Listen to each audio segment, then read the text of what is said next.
For the first time in 2024, Formula One heads back to Europe with the Autodromo Enzo Indino Ferrari, more commonly known as Imola, for round 7 of the 2024 season.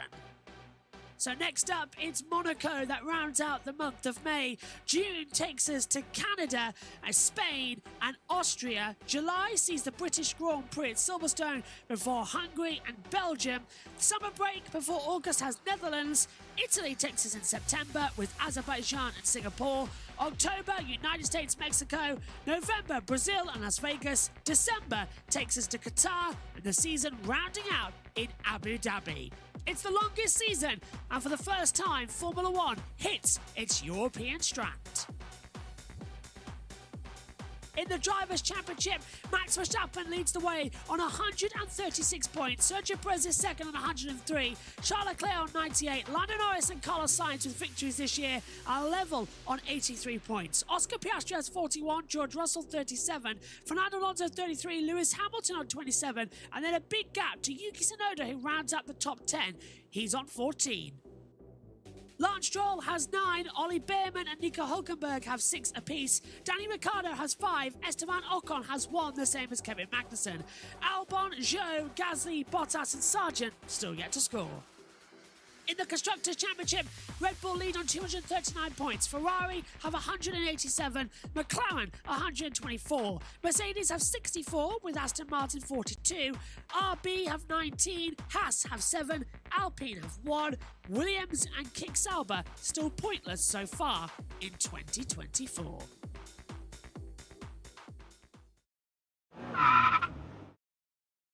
Let's take a look around the Autodromo Enzo Indino Ferrari circuit. It's more commonly known as Imola, 3.050 miles, 19 turns and 1 DRS zone.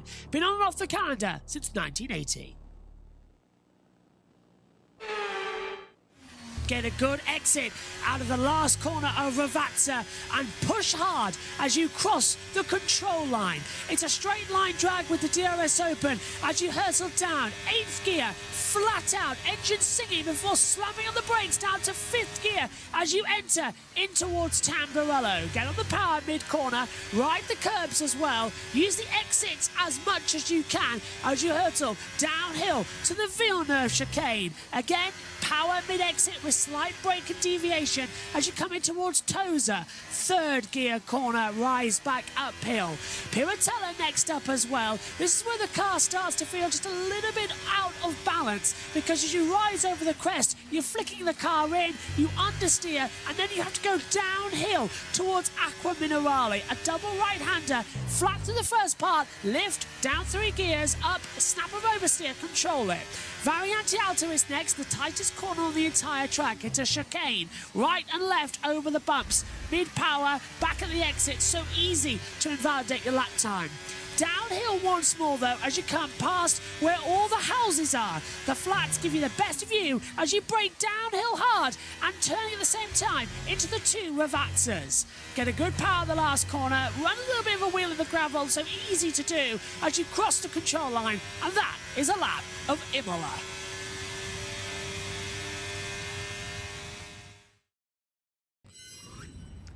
Hello everybody and welcome to the Emilia-Romagna Grand Prix for round 7 of the 2024 Formula One World Championship. We cannot wait to get going as well, and there is so much interest ahead. We've got Max Verstappen lining up on pole position with Lando Norris alongside him in second place as well, and Lando fresh off a victory in Miami. Now you might be thinking, well, what happened to Oscar Piastri? A 3-place grid penalty for him has dropped him towards the back of the field. You can barely believe it, but unfortunately that's the way the cookie crumbles sometime as well. So it is Max on pole, Lando second, Charles Leclerc third, Piastri now starting in 5th place as well. Joining me for the pre and post show as well, and will be down in the pit lane for us today, is Jess Bull. Megan is going to be with me for the race up in the commentary box as well, so it's just me and Megan in the comment box with Jess down the pits. Omi's hanging around watching as well in the background. Josh T taking very well earned breaks before he goes on for NASCAR and the All-Star race later on. So my voice isn't 100% yet, that's why I'm taking it very easy so I can give it full throttle during the race. But Jess, again, thanks for stepping in. We've got the Senna flag in the background, the Austrian shirt for Roland Ratzenberger, 30 years on, of course, since that fateful weekend. But I think we've got an interesting pole position because Max Verstappen, 8 poles in a row, matches a record set by Ayrton Senna. What a tribute, 30 years on. Can he win after the misery of Miami? Well, we'll have to wait and see, of course. I mean, Senna drove around here plenty of times, and can you mute Ninja, please? He's put it on the whiteboard. Thank you. But yeah, I think it always brings so much history. Lando, after Miami's had quite a few successes in Imola in terms of podiums. I'm expecting him to do well, of course. Ferrari, their home race, Charles Leclerc and Sainz looking good. RB looking good as well, with both cars making it into Q3. Alpine maybe have a chance of getting through to getting points. And Fernando Alonso is going to be starting from the pit lane as well. So a lot of unknowns coming into this. I think it's going to be unpredictable. It really will be unpredictable. There's a nice atmosphere sort of building around all of this, is that we're going to have an interesting weekend. Megan is not happy that Alonso's staying in the pit lane. Let's show you actually quickly on the Sky camera that we've got up here as well, the starting grid as the blog loads in. So we've got Max Verstappen, he's on pole position. Lando Norris alongside him on the front row. Then it's Charles Leclerc starting in 3rd with Carlos Sainz 4th. Oscar Piastri with a 3-place grid penalty for impeding Kevin Magnussen. He now starts 5th. George Russell is 6th. Yuki Tsunoda 7th. Lewis Hamilton is 8th. Danny Ricciardo 9th. Both Visa Cash App RBs on home soil here at Faenza. They are inside the top 10. Hulkenberg rounds out said top 10. Perez didn't make it through. He's down in 11th as well. Esteban Ocon goes in 12th place. Lance Stroll is 13th. 14th for Alexander Albon, 15th Pierre Gasly, 16th for Valtteri Bottas, 17th Zhou Guanyu, 18th Kevin Magnussen, and Logan Sargent 19th and last position as well. Car 14 required to start from the pit lane as the car was modified under Parc Fermé, so Alonso starts in the pits and Logan Sargent was permitted to start as well. He did not make the 107% rule, Jess, and I think that's a crucial thing to remember, that you've got to make that 107% rule, but because he didn't qualify, he's able to go in. But Sargent's having a terrible weekend so far. He is, and we were wondering in the broadcast why Sargent got his lap time deleted as well, because he was looking all right. I think he was 16th, 17th, but he must have cut something with track limits. And I know the FIA are quite strict with track limits at the moment as well. And one thing to mention as well, we've got many drivers, that are, including Magnussen, that are close to hitting the race ban mark, and Magnussen's got to be careful out there to not get involved in many instances this weekend, because if he gets 2 more penalty points, that's it. He's not allowed to race in Monaco next week, which is the crown of motorsport, as well as the Indy 500, so you definitely do not want to miss that. But Alonso, we'll see what he could do, of course, and I am a bit surprised to obviously see Perez down in 11th. Perez, he's kind of like done well at the start of the season. He always does, but I just have a feeling that he's going to have a bit of a dip. But I think we could see him do well in Baku and Monaco, but I think the European races, he's probably going to struggle, unfortunately. But we'll see what Perez could do in 11th. That was my biggest shock of the weekend so far. I have to put my glasses on quickly as we're going to head down to Rachel Brooks, who's got Lando Norris. And you said there are more good days to come. So could today be one of those good days? Yeah, I mean, we've continued the good, the good run of form, the good pace, the good qualifying. and today we kind of need to prove that we still got good race pace, which we had a fairly strong indication on Friday that the pace was very good. So I'm excited. I would love if it cooled down just a little bit. I think that'll play into our hands a touch more, but things are looking good. We're in a good position, so I think we can bring the fight to Max ahead. When I spoke to you in the pen yesterday after qualifying, I said, look, if you do end up on the front row, what's the plan? Just into turn one, get ahead, hard to overtake around here, shorten DRS zone. Is that the plan? I mean, Max isn't listening, it's fine. It's my plan, but executing plans there he is over your shoulder as well. Executing plans is always a tricky thing. So, yes, we're going to make the most of the start. That's my best opportunity to make my life a lot easier. Avoid getting injured by this guy. He's just telling me how he's going to get past you at the start, Max. Yeah, you can do that. It's not going to change my life. It's exciting. So it's exciting. It'll make a good race for us. Thanks, Max. Thanks, Max. Thank you, Max. See, he won't let me go, but Max doesn't mind. He was happy for you last weekend, wasn't he? Yeah, I mean, we get on well. We're good mates. I'm sure he hates when I beat him. Maybe he didn't, but I hate when he beats me all the time and so easily as well. So hopefully that's not the case today. Good stuff. Go well today. Thank Cheers. you, Lando. Thank you very much. Yeah, great from Lando Norris, of course, starting second on the grid. Let's see what he gets up to as well. Later on, I've put my glasses on so I can read the comments. Hello to Coffee Dixon says, hello, my mentor. Oh, there you started broadcasting because of us over here. Thank you very much. Hello to Adam. Good morning. He says, hi, Josh and Jess. Nice centre flag. I got this at Snetterton in 2021 at the touring cars from one of the outlets, and it's still on.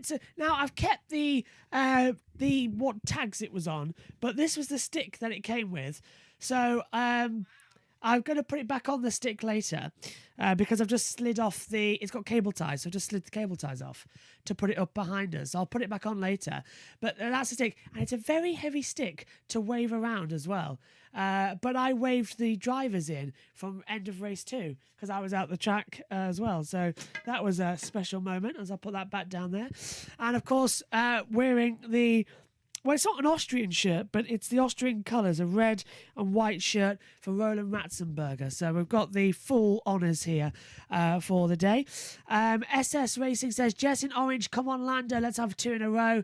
And hello, young friend, says Paul. Hello, Paul. How was the tomato soup in the end? I'd love to know coming into it as well. I feel like Susie Perry, I have to put my glasses on to read the monitor, but it's so far away and so blind. So I sound like her as well, actually. Susie had a sore throat at Le Mans, and I've got a sore throat now. So let's just see how long that's going to hold up, actually. I've actually did message her asking how she got through it. She said soothers and hot honey tea. We haven't got any tea. We haven't got any honey, I don't think. But definitely I'll have to pick some up for the remainder as well. So all going well. Jess, final thoughts from qualifying yesterday, especially around Max Verstappen. He only out-qualified Lando Norris and Oscar Piastri by less than 1/10 of a second. The race pace is not looking good for Red Bull. They were struggling on setup. So the question is, they found their one-lap speed. Have they found their race speed? Now, that is going to be very interesting in terms of race pace because, I mean, it's around about 6,000 of a second between Red Bull and Ferrari in terms of race trim. So that's going to be quite intense as well. I need to mute Ninja. I'm sorry. You did it, and I've undone it. It's hard not to forget because it's new software, the ComCam. So basically, for everyone who doesn't know, they could never see me. They can this weekend, and it's our back channel. So when we don't, so we get to talk in between the sessions. Yeah, and you won't be able to hear us because I have a separate mic. But anyway, carrying on. Yeah, so Ferrari really, really close to Red Bull. So is McLaren as well by around about 0.2 per second. So it could be anyone's game between those three. Mercedes up there a little bit. So I think if anyone is going to respond to Red Bull, it's got to be either the Ferraris or the McLarens, and Perez needs to step it up because otherwise Red Bull's Constructors' Championship is at threat. Taking a look at the Drivers' Championship, as you said, it's a 33-point gap that Verstappen has over Perez, but that gap continues to come down after the last couple of weekends that we've seen. So there is an option that we could have, I don't want to say differential, but it could be quite an interesting run around as well if Max doesn't win today. There's some wonderful pictures of Ayrton Senna his car with Sebastian Vettel in it, the MP4-8, that went out a few hours ago. That link is on YouTube as well to take a look at it. That is absolutely inspiring, watching that car. Of course, the race without trace, 100% synthetic fuels that Seb drives these cars around the track with as well. And also he's did the track walk for Forever Senna, part of the Senna Foundation, and a wonderful armband as well for Roland Ratzenberger as well. They truly did honour them both a few days ago. I noticed 4 cameras in the box. I don't know who else is in the Ninja Call, but waving hello to come into it. But yeah, it's looking absolutely fantastic. I wonder if it's Richie and if he got to leave. Could be. I'm not too sure. Could be Actually, Jack, no, of it's course. not Richie because he's been in the call for 12 minutes. It could be Jack. Hi, little owl Jack, if it's you as well, because the link's in the chat. Pit lane open in about 4 minutes' time, and fingers crossed everything else is going to get sorted. Just trying to find the data as well, but I can't see the pit stop as well coming into it for what we're going to have for Pirelli today, which is always handy when you have an iPad. I feel like I've sent you the tyres available for the race. Ah, yes, yeah, here they are. They're all coming in. So it's a one-stop. So Pirelli say it's in Imola. A one-stop is almost obligatory, but the time taken in the pit lane to change tyres is one of the longest of the season, at around 28 seconds. And also because overtaking is very difficult, especially as there is only one DRS zone. So they want to go from lap 21 to 27 on the mediums, and then hard tyres to the end. Those starting on the hards will go to lap 34 to 40, and then you're saving Megan's end. thunder. She was going to do that later. Yeah, and then well, she can do it again later. Hard tyres 41 to 47, and then a softs to the end. That's soft, I don't think, unless there's a safety car to come into it. So yeah, we'll get Megan's graphics ready so that she can do it later on. We'll get all those loaded up onto OBS as well, and fully sent up and ready. I've got prize available for the race as well in terms of new softs. Send them away. We've got the race pace datas as well to show into it. Yeah, we got new softs. We got Perez, Ocon, Stroll, Albon, Gasly, Sargent. They have one set new sets of softs. Bottas has 2 sets of new softs, as well as Joe and Alonso. Madison has 3. Everyone else doesn't have any new softs available. Okay, tried to put those in my pocket for the pen, but unfortunately it's not really working that well. There we go. To come into it. So yeah, so I would say one stop, Jess, wouldn't you? A one stop would be the easiest. I would say a one stop. It's not raining. It could get increasingly hot as well, and we're seeing that the long runs, the tyre drop off is around about the softs. It gets much drop off around about 6%, around about lap 30, I would say as well. So that is where we expect to see the softs go off. But I think the lower the drop off, the better. I think after lap 20, we could see our first pit stops. It's going to be very exciting as well. Let's just catch up with the chat as the pit lane is going to open in a minute's time. Paul says, soup was fine, thanks. I intentionally made it with too much garlic as I have a cold and I'm forcing my taste buds to taste something. It was vegetable with half a chili. Ooh, very nice. And I enjoy garlic as well. Bit worried about my skybox. I had cod and chips. Really? I had cod and chips today. It cod was and delicious. chips. Very nice. I'm slightly worried about my skybox, because that's the 3rd time it's frozen. Whether it's Sky F1 doing it, because it's been fine throughout. There's no internet issues. Oh, Paul, you're making me get my glasses in and out again to read the comment. Can I read it? 2 onion. 2 times onion, 3 leek, 2 times sweet potato, 1 time swede, 1 times parsnip, plenty of chives, a few peppers, and roasted garlic and chili. I am taking a photo of that now, as you can see. Give me 1 second.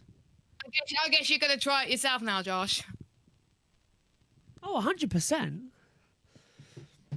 Paul, DM me the recipe. At Joshua Birch 99 on Instagram if you've got it.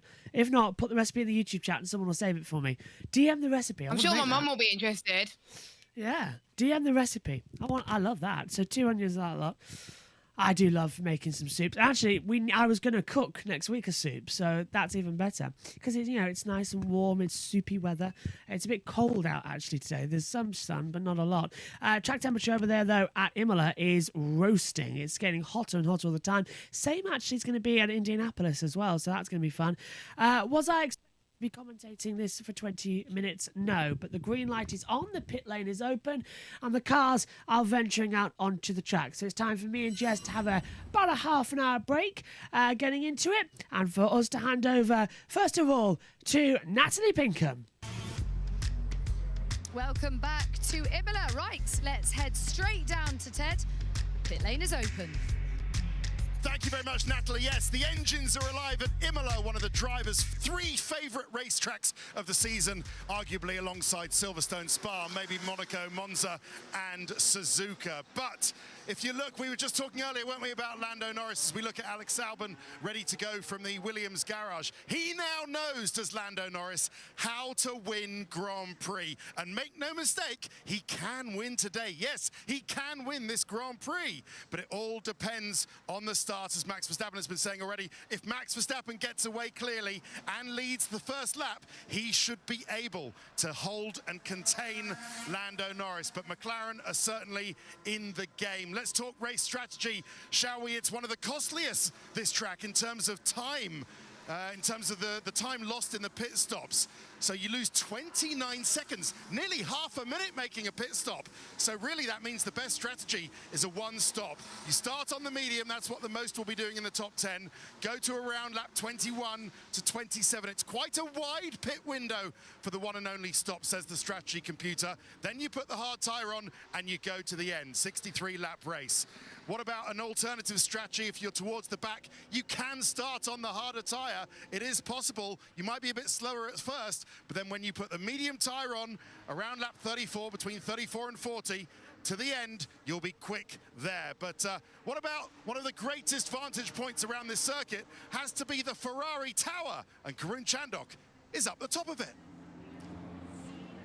I am, Ted. Look, you can see that iconic Ferrari logo. Those are the images I saw as a kid when Senna's and Prost were all racing here. And I managed to sweet talk my way. Fantastic view across the pit lane. The Haas cars coming out of the pit lane here. Nico Hülkenberg, what another sterling performance in qualifying yesterday. I'm just going to show you some of the geography from up here because it's such a super view. The fan zone. All of the Italian fans out there getting a last bit of lunch before they'll head into these grandstands. But if I get Lee to show you all the way there at the Ravazzas, the hill is filled with red flags. The sea of Tifosi here, expectant, waiting to see their cars finish on the podium. It's been a long, long time since we've had a Ferrari podium. Looking down, Lee, Lewis Hamilton, their driver for next year and beyond. He's had an amazing reception from the Ferrari fans. He's followed out by his next year's teammate, Charles Leclerc and Oscar Piastri. He should have been in the front row, bit frustrated to be starting behind Charles Leclerc today on the grid. But Harry Benjamin is somewhere, if we turn the camera there in that window, that's where Harry and I will be commentating the Grand Prix from. And now I'm going to throw it down to him. Harry, what have you got for us down there? Yeah, good luck getting over here, Karun. I've just had to wade through hundreds of Tifosi to get up to the commentary box, which sits right at the top of the main grandstand. Thousands of Tifosi around this Imola circuit, all hoping for a Ferrari win, but overtaking is the name of the game here, and that is not easy to do. And Max Verstappen on pole position alongside Lando Norris. Going down into Tamburello, will both know that that is their best overtaking opportunity. Verstappen actually starting on the wrong side of the grid for the racing line, so watch out into turns 1 and 2. Also further back, looking at Yuki Tsunoda in 7th spot. He's had an absolutely flying start to this weekend. However, the race pace for the RB isn't as strong, and they may well get a lot of traffic behind them, and that could cause trouble for the likes of Sergio Perez too. He starts just outside the top 10 after a tough qualifying. Could he run long into this race? Could it be scuppered by a safety car or 3? There's a 100% probability, which also won't help out Fernando Alonso in the Aston Martin. He starts in the pit lane after a tough qualifying. They've changed the setup of that car and the suspension. It's a far cry from his 2005 San Marino Grand Prix win, and an Aston Martin that has upgrades, but it doesn't quite seem to be clicking for the Aston Martin squad right now. Okay, so just under 35 minutes to go. And Damon and Naomi, we're down at the front of the grid now. It's just such a special atmosphere. And actually, as Karun alluded to there, it evokes a lot of emotion emotion and memories, particularly childhood ones, growing up as fans of the sport. It feels a genuine privilege to be here, doesn't it? Totally. I mean, I feel really, really lucky that it's a track that is so full and rich in history, but also the track has got such fantastic characteristics. I mean, it's a wonderful track to drive from a driver's perspective, and for the rest, for the audience, it's a great vibe as well. And it's a track that you've won at twice, Damon Hill. Yeah. What's the trick to succeeding in getting onto that top step? I think it's a lovely track. I think it appeals to the drivers who, you know, love the flow, the fast flowingness. It's a little bit like Brands Hatch. You know, it's undulations. You're going up, you're going down. Into Ravazza, you've got a downhill corner. You'll never get rid of the understeer around there. And then you've got these lovely change of directions, fast change of directions. And if you like to sling the car around and catch it just as it comes out of the exit of the chicane, then you'll love this track. Well, I loved it when I was lucky enough to get a hot lap with you, Naomi. Oh, look at that trophy.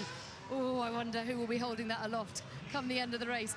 Just tell me what you feel the challenges are to this very special circuit. Well, there's quite a few. I guess the biggest one today is going to be overtaking. I mean, there's quite a short DRS zone. There's only one of them. But when it comes to the fast and flowing nature of the track, as Damon mentioned, there's so much change of direction. The drivers can actually target the curbs here a little bit more. They can ride them a little bit more aggressively than some other circuits. But yeah, it's making sure you don't overheat the tires, because there is so little room to basically rest period for the tires and for the driver. Okay, well, one of the tricks, as it is with every circuit, is acing the apex. But what is the apex, I hear you say? Well, Damon Hill has more. Many of you may have heard our commentators use the term the apex. He's missed the apex. He's taking a late apex, or he's clipped the apex. But what is an apex?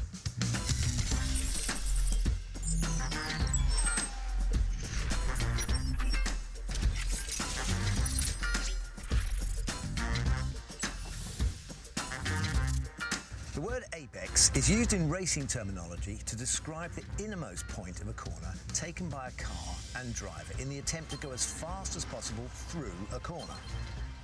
It really is the point at which the line a driver wants to take is limited by a curb in the case of what we have here in Imola, or a barrier such as there will be in Monaco next week.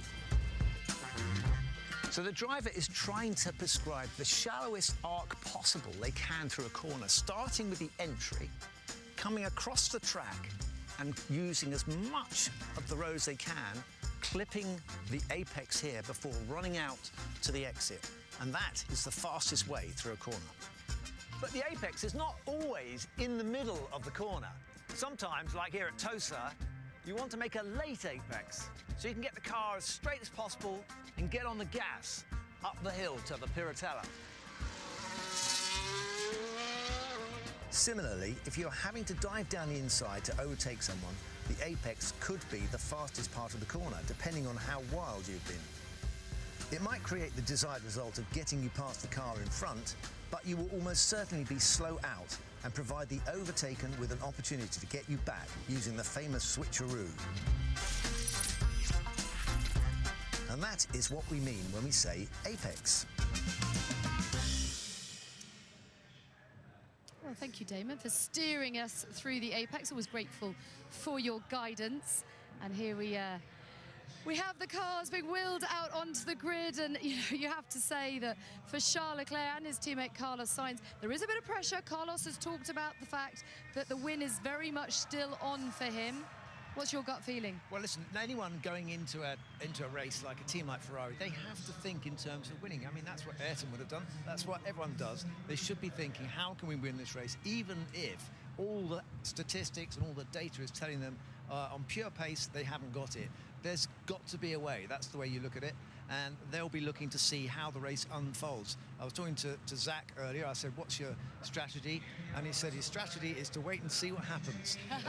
So that I've revealed the McLaren strategy, and I think that'll be pretty much the same for many of the teams in here, because we don't know until you know what's happened after lap one, where you are, then your strategy really is it's basically compromised until you actually can see how things are unfolding, because they still don't know what the true pace is. On a day like today, we haven't got full sun. It's still pretty hot, but it's not baking the ground quite as much, but they will be looking to see any opportunity they can pick their way through the field. It's about 25 degrees, a track temperature of about 45, Naomi. The wind has certainly dropped, but as Damon says, there is an increased risk. Well, I don't know if you actually mentioned the safety car, but you did talk about having to adapt and respond, but crucially that will be about the safety car, won't it, Naomi?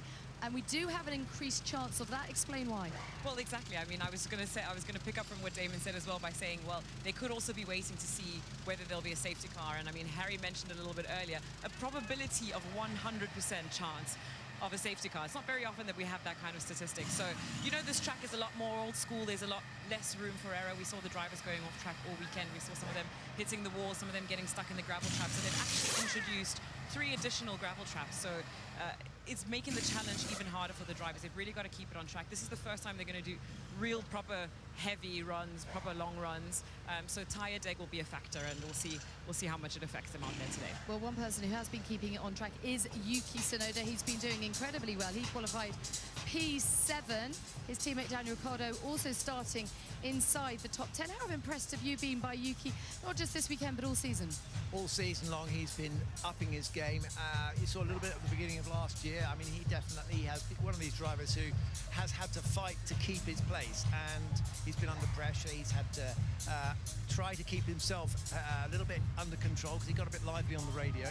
He always does. And so I think he's learned from this, and it's interesting in the interviews I've seen with him. He's clearly shown that he wants to learn, he wants to improve, and I think the pace has definitely gone up a notch or two, and he's really impressed. And of course, the Racing Bulls, they're local, aren't they? Faenza, and we saw just before the start here, they've got a little grandstand there, and all of the team came out to Laura Miquez and Peter Bayo came out to greet them, and they were all very excited to be here, and actually they've got that home match feel to them. Yeah, it's amazing actually to find a grandstand that isn't awash with red.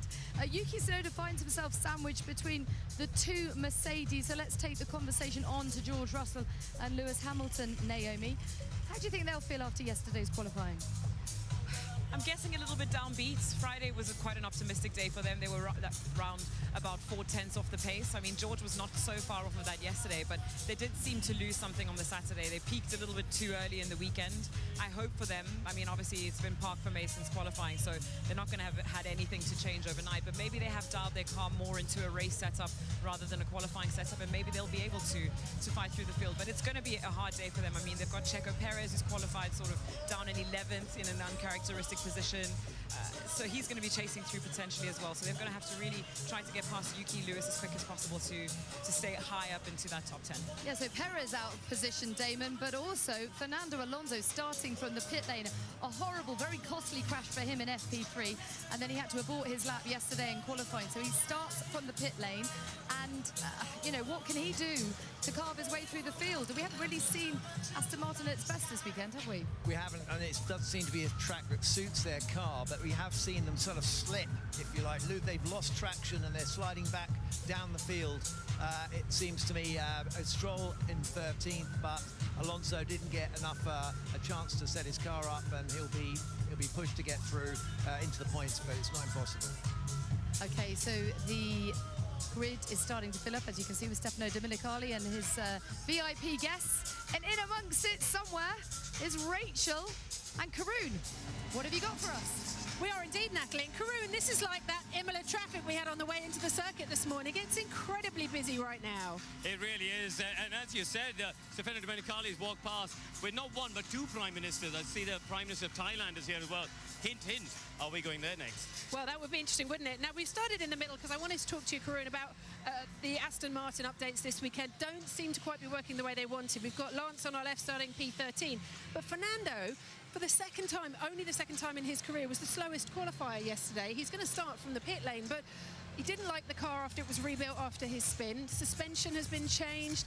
Not gone well for them this weekend. No, they ran a different run plan because he missed running the soft tyre in the final free practice session. They filled the car up with fuel to just get him go round and round. And unfortunately, he had a mistake on one of the laps, aborted another lap. That put him out of sync. And he finally, when he was ready to go for the last lap, he didn't have enough fuel in it. So, yeah, big disappointment for him. He will start from the pit lane, of course, so he's not on this grid. Checo Perez, Rach, that's a disappointing day for him. Really disappointing, isn't it? Especially when you think there are so many drivers looking for a seat next year at the moment, and he's going to start from P11, just ahead, in fact, of Esteban Ocon, who's equalled Alpine's best starting position of the season, which was Pierre Gasly Sorry, in Rach, Miami. I just grabbed a former Ferrari driver, Eddie Irvine, on the grid here. What's it like being a Ferrari driver in Italy in front of this crowd? I don't know yet. I mean, I just got on a grid. It's weird because I don't... I mean, you did it. Yeah, I did it, but it doesn't seem like it was me. I'm a completely different person, completely different life. So, yeah, it's really strange. I just feel like a complete civilian, and I like being a civilian, but it's nice to have the access that Stefano gives me. But it's weird. Yeah, I don't know. Okay, listen, we'll let you enjoy your tour. Thank you, enjoy. We're going to head down to Yuki Tsunoda's car. We're going to pass Nico Hülkenberg on the way, though. Karuna, he's done a fantastic job. That's the third race weekend in a row. He got into Q3. Yeah, absolutely. Fantastic qualifying all through the season, really. He's been sort of the new Mr. Saturday, if you like, and very, very competitive. In the race, it's going to be tricky because the RB cars that we see alongside us here, both cars in the top 10, home race for them, less than 10 miles away. So, right, so we've let's got go across. Lewis Hamilton's car here at the moment, P8. Yeah. I mean, he wasn't happy with the balance, wasn't he? Really wasn't happy with the balance yesterday. 6th and 8th on the grid for the Mercedes drivers. They're not super happy, I'm sure, with the car. I'm just trying to grab... Oh, say Hugh Grant. Hugh, can we grab a quick word? Oh, let him get his picture. Let's not photobomb we won't photobomb his photo. Okay. Go on, Rach, I'll let you dive in once he's done his picture. Well, I'll have to. When Hugh, can we grab a quick word? It's lovely to see you. I could say it's great to see you, but I'm sure you're going to be hearing a lot of that with your new film. Very good. It was good, right? It was very nearly very good. You're working with Jerry Seinfeld. He's written it. How are you enjoying it? Really definite. Jerry Seinfeld has written the film. Yes. You're playing a Shakespearean actor in it. Yes, Tell us a bit more. Oh, well, yeah, I play a rather grand Shakespearean actor who has to be the Tony the Tiger in the Kellogg's ads, and he's furious about it. Yeah. And you're here with Ferrari today, I believe. You're a big F1 fan. We've seen you at a lot of races. What are you hoping for today? A Ferrari win? I'm always hoping for a Ferrari win. I'm a Ferrari man. I think of them as the glamorous, classy team, rather like me. Fabulous. Enjoy your day. Thank you very much. Rach, before we move on, I've found my favourite Brazilians here. Bianca and Paula Senna, lovely to see you. Big weekend for your whole family here. How has it been? Emotional? Very emotional, very happy at the same time. Like Sebastian did such a tribute, and being here 30 years later, it has been amazing. Mixed feelings, but amazing. And I thank for Formula One and Sebastian for making that true. Now, Paula, I describe you guys as the working members of your family because your brother, Bruno, my former teammate in 3 categories, is sitting on the sofa eating Cocoa Pops. You've done amazing sculptures. We've seen in Interlagos. What are your next projects for the foundation and everything you're going on with? We have many projects going on. Our documentary, we have Netflix series coming along. And we have a big surprise in architecture as well. All right, well, we look forward to it. Enjoy your day. Let's move on. I wanted to mention Yuki. He only lives down the road. He's sleeping at home, gets up, has his coffee in the morning. Done a fantastic job, hasn't he? Oh, I mean, I described him as a star of Q2, and really, in some ways, he was a star of qualifying. Very competitive in free practice. And I think he's really in with a chance, Rach, of repeating that 7th place we saw in Miami last time out, of course. Big points there. Huge disappointment for Oscar. He did so well in qualifying yesterday, but that penalty's dropped him back here to P5 for today. Yeah, I think, it's so frustrating because this is the 2nd race in a row he's out-qualified Lando. And in Lando, of course, he didn't have, in Miami, of course, he didn't have the upgrade. And here he's got done with the penalty, so very frustrating. I've just spotted somebody, actually. I want to ask it. Arena? I'm gonna die. Hi, could I have a quick word for Sky? How are you? And, well, I want to ask you, first of all, are you a big Formula One fan? I mean, I've always been a Formula One fan, and it's my first experience. I'm super excited to feel all the atmosphere here. How have you found it so far? It's so cool. I really love it, and I mean, being here around the cars, and it's just something new, something different. Can you imagine talking to people like us literally just before you step onto court, the way the drivers do with us? Sorry, say it again. Could you imagine just before you step onto a court for a final, a Grand Slam final, talking to people like us? The drivers do that with us. It's incredible access in this sport. Yeah, it's so different. I mean, I cannot see myself like doing all this stuff right before the biggest match of my life. So I'm really impressed, and it's really cool to see. Ready for the French? Oh yes, I do. Great stuff. Go well. Thank you so much for stopping and talking to us. Rachel, I've just seen the big boss of Ferrari here, John Elkann, is on the grid. Mr. Elkann, can we get a quick word on the grid here? Home race for Ferrari, 3rd and 4th on the grid. Good opportunities for you to get on the podium? Always. It always is an opportunity. And how excited is Italy about the Lewis Hamilton arrival for next year? How excited are the Italian fans? Incredibly excited. It's a great race, and we're very happy to be here. Wish you all the best. Thank you very much for speaking with us. Karun, I'm just ahead of you. I'm down in front by Lando's car here in P2, and I'm going to try and grab a word with Zach Brown as we go past He's running the away other from you, Ferrari. Rach. You're He gonna have is, to but I'm going sprint. to catch him. I have faith I can catch Zach Brown. Watch this, Karun. I'm weaving my way through. Zach, could we grab a quick word with you? Would that be all right? Listen, it's been a fantastic qualifying for you yesterday. I know there's disappointment for Oscar, but what's the opportunity today? Can you win this race? I think the top 5 cars can win today. Fortunately, we've got 2 in the top 5. We put Oscar at a bit of a disadvantage by getting the strategy a little bit wrong, which is unfortunate. But I think we have 2 fast race cars surrounded by about 3-4 fast race cars. I think we're going to see a great race today. The strategy in Miami played out perfectly in waiting, and that safety car came out and Lando was able to take advantage. Do you have to be patient today and wait for a similar situation? We've got a 100% chance, roughly. I think we've got the pace to win today with both cars. Obviously, Oscar needs to make his way up to the front. Let's see what Lando can do at the start, but I think we've got 2 race cars capable of winning today. Great, thank you very much. Thanks, Zach. Right, I think we got the drivers coming through. Just point the camera across there. You can see it all looks very calm here at McLaren, isn't it? They're just methodically going through their systems, going through their processes, making sure that all the bits are getting ready for the start of the Grand Prix. The systems engineers are all really focusing. They would have done practice starts, Rage, at the end of the pit lane to get the clutch bite point, because this start is going to be super critical for the outcome of the Grand Prix. Let's head forward, Karun. I wanted to ask you at the time, it's a lot hotter today, but the weather around here changes very, very quickly. You need to be adaptable, don't you? Yeah, it is and it isn't. It feels muggy, it feels humid here, but actually there's a little bit of a breeze, not as much as we've seen earlier on in the weekend. It's not as gusty. I just see, should we try and grab a word from? This is Will Joseph. Will, is everything under control? Yep, all's good.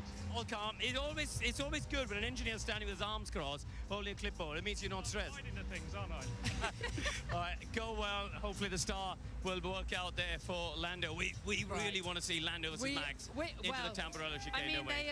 That is got to be one of his best opportunities, isn't it? Because it is difficult to overtake that here, and I know that Lando has looked to what he can do at the start here and try and get ahead of Max. Yeah, Fernando Alonso's coming on here, right? Fernando, quick word starting from the pit lane. Have you guys changed the car to make it better, you think, for today?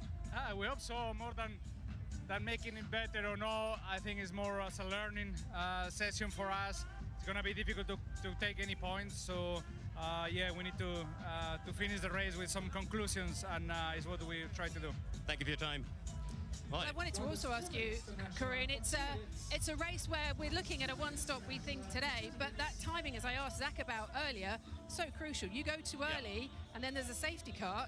That's your race gone. You've just got to see how it plays out, because if you pit too early, you could drop into the pack. If you're the top 5, you could drop into sort of 14th, 15th in traffic. Let's grab a word with Max, because he's just coming through here now, and I'll try and get a word with Max. Daniel's got his headphones on, and it's usually a sign that he doesn't want to talk. So let me see if I can grab a quick word with Max as he gets his way through today. Please ensure you are in position for the national anthem.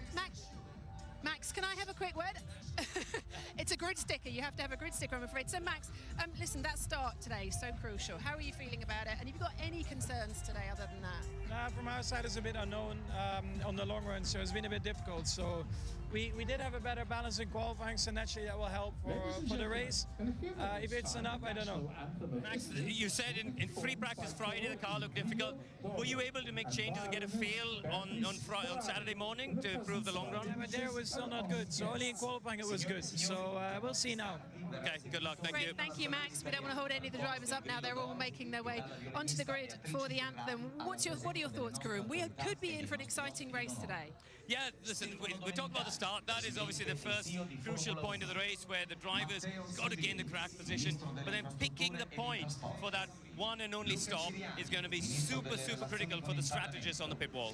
Well, Max does have that clear view down to turn one, but Lando Norris is alongside him, of course. He wants to repeat the success of last weekend in Miami. Can he do it around this 3-mile circuit? 63 laps of the Emilia-Romagna Grand Prix on the way. We have 2 McLarens in the top 5, 2 Ferraris, Max out on his own.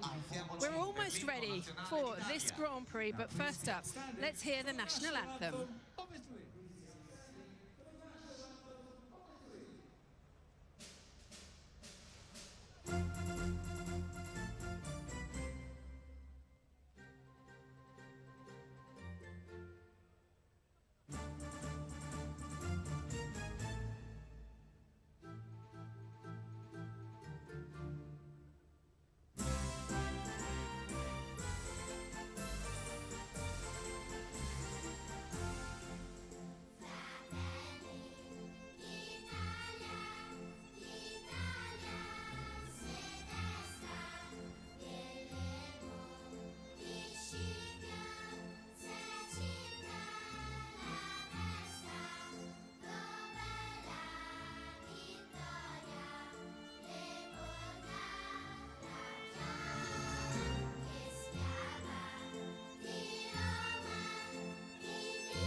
Wonderful. What a lovely rendition that was of Fratelli d'Italia, which means Brothers of Italy. And Damon, the Brothers of Italy today are lining up on the second row. So what chance of the Ferrari drivers giving the Tifosi exactly what they've come to see? Well, I'm just thinking, I'm just waiting to see whether one of those guys is not going to go long. We've got a one-stop possibility. If the cars are bunched up enough and we come to the pit stop window, it may be that you see one Ferrari. They often do this. They split their strategy. Will they see one car stay out and see if they can gain some advantage, maybe a safety car or something like that? Now, I don't know if at home you spotted it, but Naomi, there was smooth operator play just before the national anthem. Perhaps it's a good omen for Carlos Sainz. We certainly were definitely enjoying that, but Carlos Sainz got a little bit more concerned than being just a smooth operator today. I mean, he's got some work to do, slightly off the pace all weekend long, but you know, racing pace is always something different, so hopefully they'll have something to turn it around. I just had the opportunity to have a quick chat with Bernd Mailander, the safety car driver, and he reckons yesterday they had loads of work to do, whereas today with F2 and F3 it was a lot more calm. So let's not bank on that safety car today. Let's see what happens. Okay, let's head down to Ted, who's with Oscar Piastri. You're starting where you're starting, Oscar, but you were yesterday the quickest man around Imola without a toe. Just remember that. You're on the honorary pole position. The honorary pole position, I'll take it, thank you. I'll make sure that I'll turn my P5 into P1 then in that case. Yeah, I mean, yesterday was good. It's been a good weekend so far. Obviously the penalty was not ideal, but we can still work from there, and there's some good points on offer, so I think it's going to be an interesting race because I'm not really sure who's going to win. That's the way we like it. You've got as good a chance as any. Go well. Thank you. It's certainly is, and it's his teammate, Lando Norris, who won from P5 in Miami. Very different proposition, though, that circuit to this, Damon. Overtaking a little trickier, but if the safety car comes out, it's all to play for. Ted made the right point there. Oscar Piastri was the quickest guy, really, if you take away the toe that Verstappen got, but they also have good race pace. McLaren have great race pace. Anything is possible, even from 5th on the grid. Anyone else that we should be keeping an eye on further down on the grid? Nico Hulkenberg had a great quali yesterday, didn't he, Naomi? He did. I mean, he does usually peak on a quali day, so I don't know how much damage he's going to be able to do today, but he might be fighting hard to keep that 1 point that he can get there. And then obviously Sergio Perez fighting through from the back. And Yuki Tsunoda and Daniel Ricciardo certainly hoping to push for a double points finish in front of their home fans, because there is a strong pocket of support for RB, but you'd have to say the grandstands are mainly awash with red. What can they do to upset this man's party? He'll be starting from pole. Max Verstappen is starting from the front yet again, the 8th consecutive pole in his career, the 7th this season. Lando Norris alongside him on the front row, Charles Leclerc and Carlos Sainz on the second row, and Oscar Piastri with that 3-race pit penalty in 5th. After the break, it's time to go racing. Thanks to Natalie down there on the grid as well. We are all set then, Jess, and I don't know, the anticipation just flaring up a bit. What are you going to be looking for down there in the pit lane today? Oh, we can't hear Jess. There we go. There we go. Sorry about that.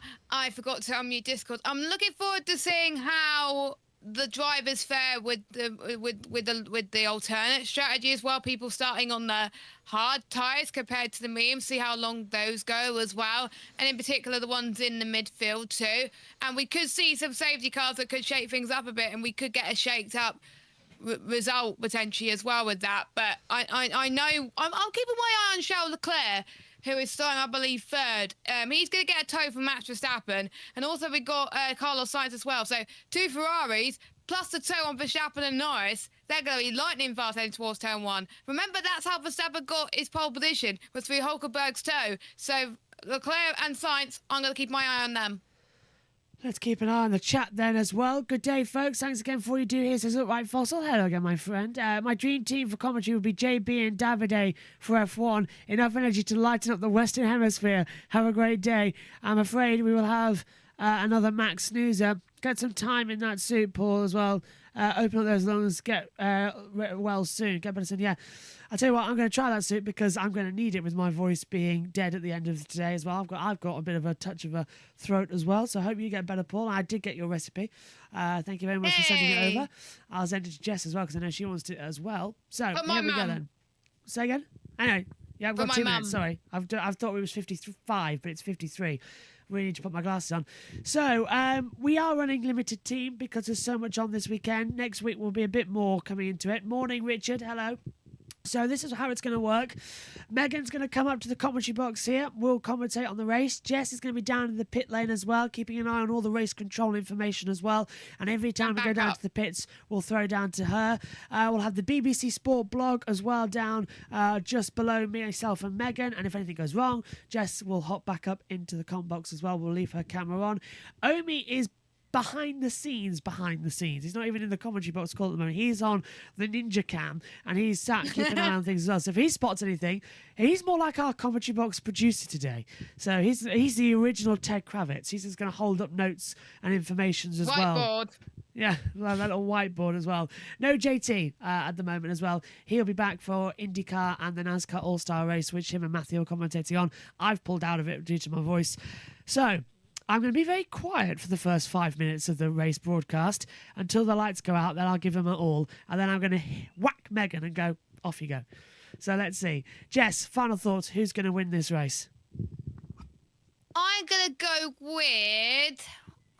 with Charles Leclerc, winning on home soil for the Tifosi. It's a safe bet as well. I wonder what Omi's going to go for. I'm sure he'll tell us on a whiteboard before the start of the race. So here it comes then, everybody. 30 years ago, we lost one of the greatest drivers of all time, Ayrton Senna. On the same weekend, Roland Ratzenberger crashed and lost his life as well. We honour them both here this weekend. Max Verstappen has taken an 8th career pole position in a row, the first driver to do that since Ayrton Senna. Everything falling into line. We are in for an amazing race. It had a year off due to rain and flooding. It's back now. Sit back, relax and enjoy the Emilia-Romagna Grand Prix here at Imola. This is going to be historic.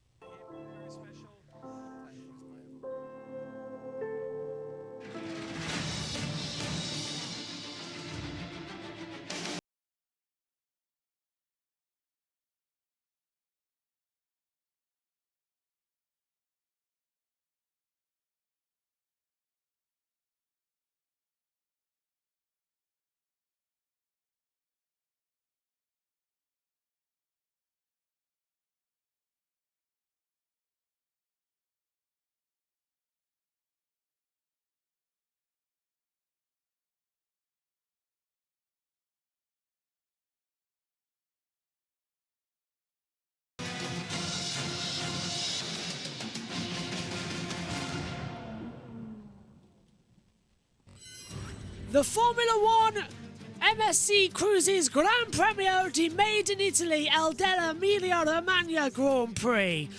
It's round 7 of the 2024 Formula One season, and for the first time we touched Europe. Welcome to one of the greatest circuits ever devised. It's the Autodromo Enzo and Dino Ferrari, named after the founder and his late son.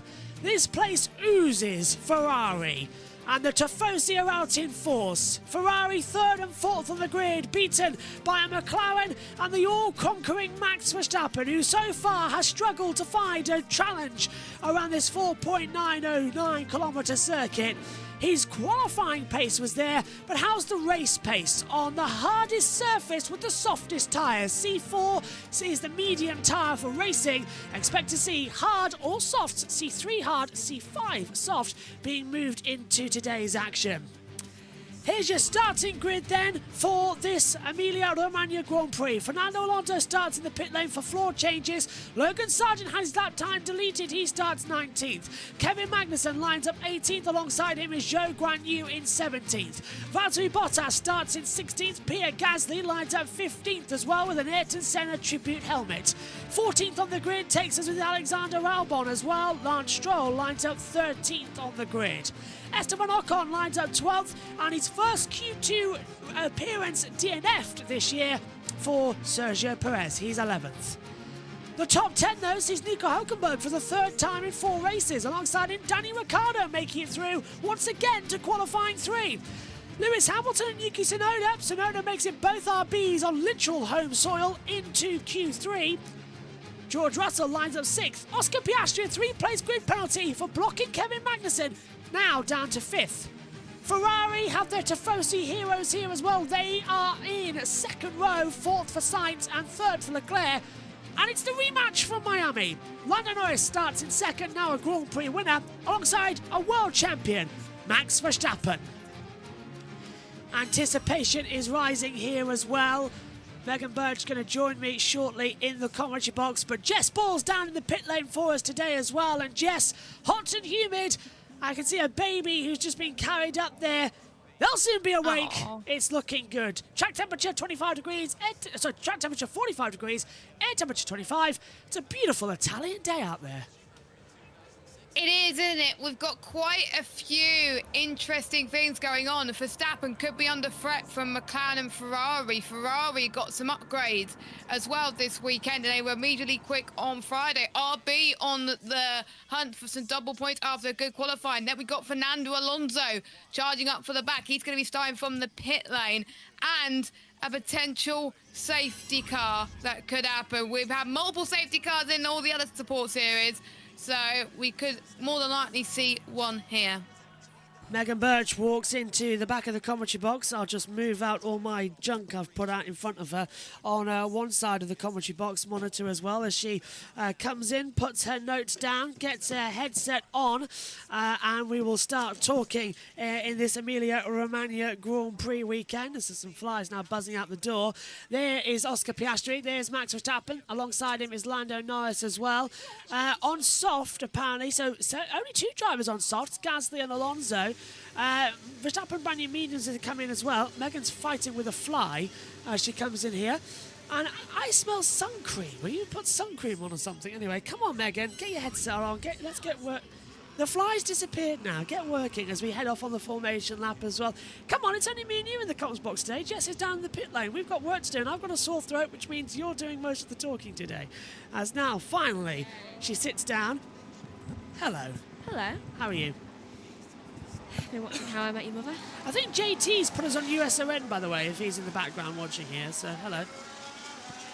If not, Matthew might have done it, so never mind. Oh, I knew this is something I forgot to do. I forgot to do USON. Oops. I think Matthew might have done it. Leave it, it's all right. Thank you, Matthew or JT, if you've done it. If not, then... Cameron's dad says, hey Josh, hope you are well, mate. Should be a good one. I'm getting there, 90%. Cameron's dad says, hey Jess, Megan, talk us through the race strategies for today, please. Okay, one stop starting on mediums. No. Here you are. One stop starting on mediums for 24 laps, going on to hards for 39 laps, then starting one stop hard for 37 laps, going on till the end of the race to mediums. And then starting on hards to lap 41 to 47, going on to softs to the end of the race. So yeah, that's how the compound's going to work out for you on the race graphics here. Jess getting them in for us as well. So it's a one-stop strategy depending on what you want to see out there. Ideally, the drivers at the moment are going to be on medium tyres. That's Verstappen, Norris, Leclerc, Sainz, Piastri out there too, as well as Russell, Tsunoda, Hamilton, Ricardo Hülkenberg. They're all on mediums. Hard tyres for Perez. So Perez already is on strategy 2. Watch out for him later. But interesting enough, soft tyres for Gasly and Alonso. They're going to try and make up pace early on in this race. In terms of race data available and tyres available, this is what we've got. Verstappen doesn't have any new tyres left of any compound. The only drivers with brand new softs are Perez, Ocon, Stroll, Albon with 1. Bottas has 2, Sargent 1, Zhou 2, Magnussen has 3 left, Alonso has 2, and then everyone else has old medium and new medium as well. New medium though for Leclerc, Piastri, and Russell, and then as well for Stroll and for Alonso. So that's how that's going to work out throughout this race as well. Right, Verstappen has won the previous 2 races here at Imola, though Hamilton won the one before Verstappen won in 2021, so 2020. Yeah.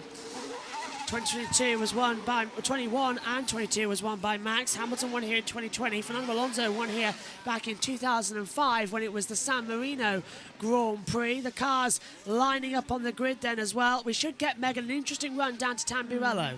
It's an interesting start, this race, like where the start-finish line is, because it's so close to the corner. I've always found it quite intriguing. It's a weird lineup, and you can see already 1, 3, and 6. That's from the corner. Yeah, 1, 3, 5 just sort of in the corner line, and then on the inside tighter line. If Norris gets a good start, he's going to swing round the outside. He could so easily take the lead of this race. Piastri could so easily get into 3rd position too if he's clever. Second row has had better starts so far. Green flag. 1, 2, 3, 4, 5. All eyes on the lights. Action in Imola. It's a good start from Lando Norris. He'll pull alongside Max Verstappen as he comes down towards turn 1. The 2 Ferraris already having to deal with Piastri and a fast eye George Russell. It's 3 wide in towards Tamburello. Hamilton and Russell side by side. Max leads. Norris has to defend hard from Charles Leclerc. Sainz defends Piastri. Russell and Hamilton making battle with Norris. He is still having to attack from Leclerc as we head down towards the Villeneuve chicane. Sergio Perez as well, trying to go around the outside of Yuki Tsunoda, who's dropped to 9th. Ricardo has dropped down to 11th position as well. Perez makes up 1 place. Into Toza we go. Verstappen, Norris, Leclerc, Sainz, Piastri, side by side there as well as from that Stroll and Alonso. It's Alonso making moves as well, and Stroll passes Albon. Oh, Zhou just slightly hits on the side. And why is Alonso so far back right now? Alonso down in 20th. He started in the pit lane, remember? That's why he's already making up a couple of sights up a couple of places into 13th position. So Verstappen gets the boot off the start. He got the second phase right. Norris did not get away the way he wanted to. The two Ferraris have swapped over as well, because this is going to be a real interesting battle as they head down for the first time towards Ravazza. So Max, does he have the race pace? That's the question we need to ask ourselves as they come into it as well. Back in now to the start-finish straight. Perez has already made up one place. Ricciardo disrupted a couple. So Verstappen leads. Norris, Leclerc, Sainz, Piastri 5. Russell ahead of Hamilton. Hulkenberg's moved up to 8th from 10th. Tsunoda, Perez, Ricciardo all sort of dropping down. Ocon, Stroll, Albon, Gasly. Magnussen up 2 places. Bottas and Zhou down 1. Sargent, Alonso where they are. Hulkenberg up 2. Tsunoda down 2. Perez up 1. Ricciardo down 2 on that opening start. But the top 6, Megan, are status quo at the front. They are. DRS has been enabled. And the top 6 just have not moved a single position, which is quite unusual for this race. I mean, we're already on lap 2, and the most action we have had is from, the back of the grid, I would say, with Magnussen managing to get past both of these Sabres. Yeah, no one really moving as differential as we thought they would do as they come into Variante Alta once more. Verstappen jumping over the curve. Lando Norris just behind him by now over a second. So Norris is not going to have the DRS he wanted to as he comes down towards Ravazza once again. So Norris is now going to come under... No, he's pulled the gap up to a second to Charles Leclerc as well. Just check the timing towers all okay. Yes, they are. So yeah, it's getting quicker, getting smaller out there. He's only a tenth behind. Yeah, it's getting... It's not tension, is it? But there's something not 100% as they come across it as well. Who's got the... So everyone's got the DRS, but no one can overtake as you see the Sia Tifosi at the back of the start line. Right. A lot of people now in the transcripts are saying about the DRS and getting it. Zhou is battling quite hard against his teammate right now. He's only 9 tenths away, though he's also got Sargent on his back. Who is closer, actually. Sargent is catching up pretty well to Zhou. He's only 6 tenths behind. 6 tenths and closing down again. I think Jess had a little bit of a problem there with their graphics down there in the pit lane. We'll hear from her shortly. Look at this. All within a second. So Noda, Perez, Ricciardo, Ocon, Stroll, Albon. Well, down the order, basically. Everyone further down. And even Alonso. Everyone 9 down. Alonso's closed up that gap massively. He has managed to get it very well into the thing. In my mind, I know what I want to say, though my mind does not want to compute that with my mouth. I have to talk a bit louder than that. I'm not gonna last all 63 laps of this one. See, this is why I only speak like this during races. You don't do the shouty bits. Yes, because I don't need to, because my voice is naturally loud. Norris is actually close. Norris is within a second. He doesn't have DRS though. None of the top 8 have the DRS. It's all 9 down that have that DRS. As you point, well, hang on, that's not correct because that's Piastri with the DRS on Sainz. Yeah. So that's not working correctly on that now it is. Right now, oh yeah, now it is. Typical as it comes in and has a little bit of a faulty power with it. Let's try and analyse. Oh, hit the curve there. Piastri did. Well, remember he qualified second yesterday, but got a 3-place grid penalty for impeding Kevin Magnussen, so he dropped back massively, unfortunately, and a little bit of a front wing flexing there. Just managed to keep it away from the curves in that section there. That was on turn 9. Piratella down the hill into Aqua Minerale, which is turn 11. Good as well. Yeah. See, I'm happy when they had that there. What the track map? Yeah, but now it's disappeared. Yeah, if only there was one right here. Oh, wait, now there's... I can't tell that way. Turn 14 and 15, down at Variante Alta. Austria, I can tell. Austria is easy. It's got 9 turns. It's turn 16. I forgot, actually, how short you are. You have to literally go on your tiptoes to read the bottom of the screen. Yeah.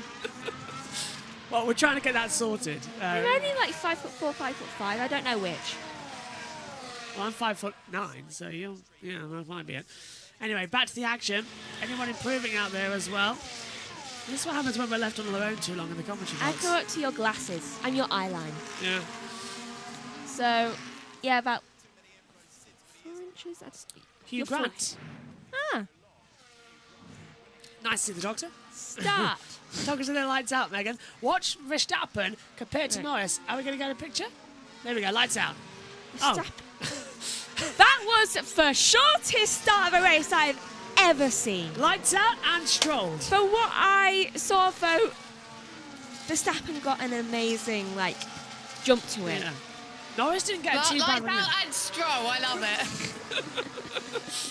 He managed to hit the camera from all the way up there. What did you make of the start then, Jess? I was expecting the Ferraris to get the edge on Norris there, but Norris seems to be staying in second place, but Verstappen keeping Norris behind as always. So, yeah, but I think that Mercedes were looking good as well. Has gained a few positions as well, but I'm surprised that Alonso didn't make the jump that he did. Now it's the race start, Megan. Right, race start. Verstappen got an amazing start, though Piastri tried to go in the middle of the two Ferraris, and that did not plan out because they literally went so far in. A little bit of contact there with the rear wheels of Lando Norris with, I think that was Carlos Sainz. Further down in the field, we saw Perez trying his best to make his way past Tsunoda, though he failed at that. Here's Hülkenberg. Up 2 places on his start. There's he dealing with Tsunoda. That's Ricciardo. There's Tsunoda. And he's going to go right round the outside into San Marino. This is going to be a He found that easy. A little bit of a lock up there, I think that was. Not from Hülkenberg. Yes. You enjoyed that. Hülkenberg did. Very well done from Hülkenberg. This is Lance Stroll, still in 13th position. You spotted this at the start, Megan. Went up the inside and made contact with Esteban Ocon. Bumped his wheels at Toza. Yeah, they bumped wheels going round it. Let's see. Who's at fault here? It's got to be Stroll for dive bombing. Where's Ocon supposed to go on the outside? Stroll should have been on there. And that put Ocon off the track slightly. I'm not completely sure who's at fault. Well, Ocon's got back ahead of Stroll anyway, and Gasly's dropped down to 15th as a result of that. You can easily tell Gasly this weekend, he's wearing an Ayrton Senna style helmet. We've got the Ayrton Senna flag and the Roland Ratzenberger shirt, so all in the tributes today as they come across it. Look at the start analysis. Sainz got a 4.91 compared to Leclerc, who got 5 in terms of the drop the clutch, second phase of the start as well.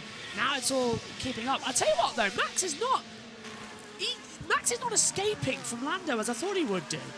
No, though, you know who really, really isn't escaping a McLaren? Sainz. He's not escaping Piastri at all. He has closed the gap to 5 tenths, now 4 tenths of a second. Magnussen closing in on Gasly. Gasly on the soft tyres, so I was expecting his tyres to sort of go off at this stage of the race, and it's on lap 7 of the race that I'd like to take this moment to remember Ayrton Senna, because it was lap 7 when he crashed, passing, of course, all across the line, and, of course, he hit the wall at Tamburello as well. So 30 years on for both him, Ayrton Senna, and, of course, Roland Ratzenberger. They are never forgotten, and the improvement in safety over the last 30 years is incredible. Pop it. Yeah, good luck. Sainz saying McLaren is fast, which is not what he was saying when he used to drive for them.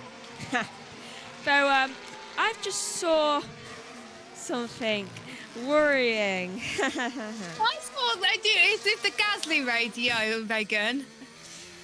I just saw a visor strip being put onto the track. Oh, great. So there's a visor strip out there somewhere. Yes, there is. Piastri has got a great toe coming down into Tamburello. Is he going to go for the move? No, Sainz put the car in the centre of the track. Piastri couldn't get through there. It was one of 2 people, because I saw a Haas 2 behind.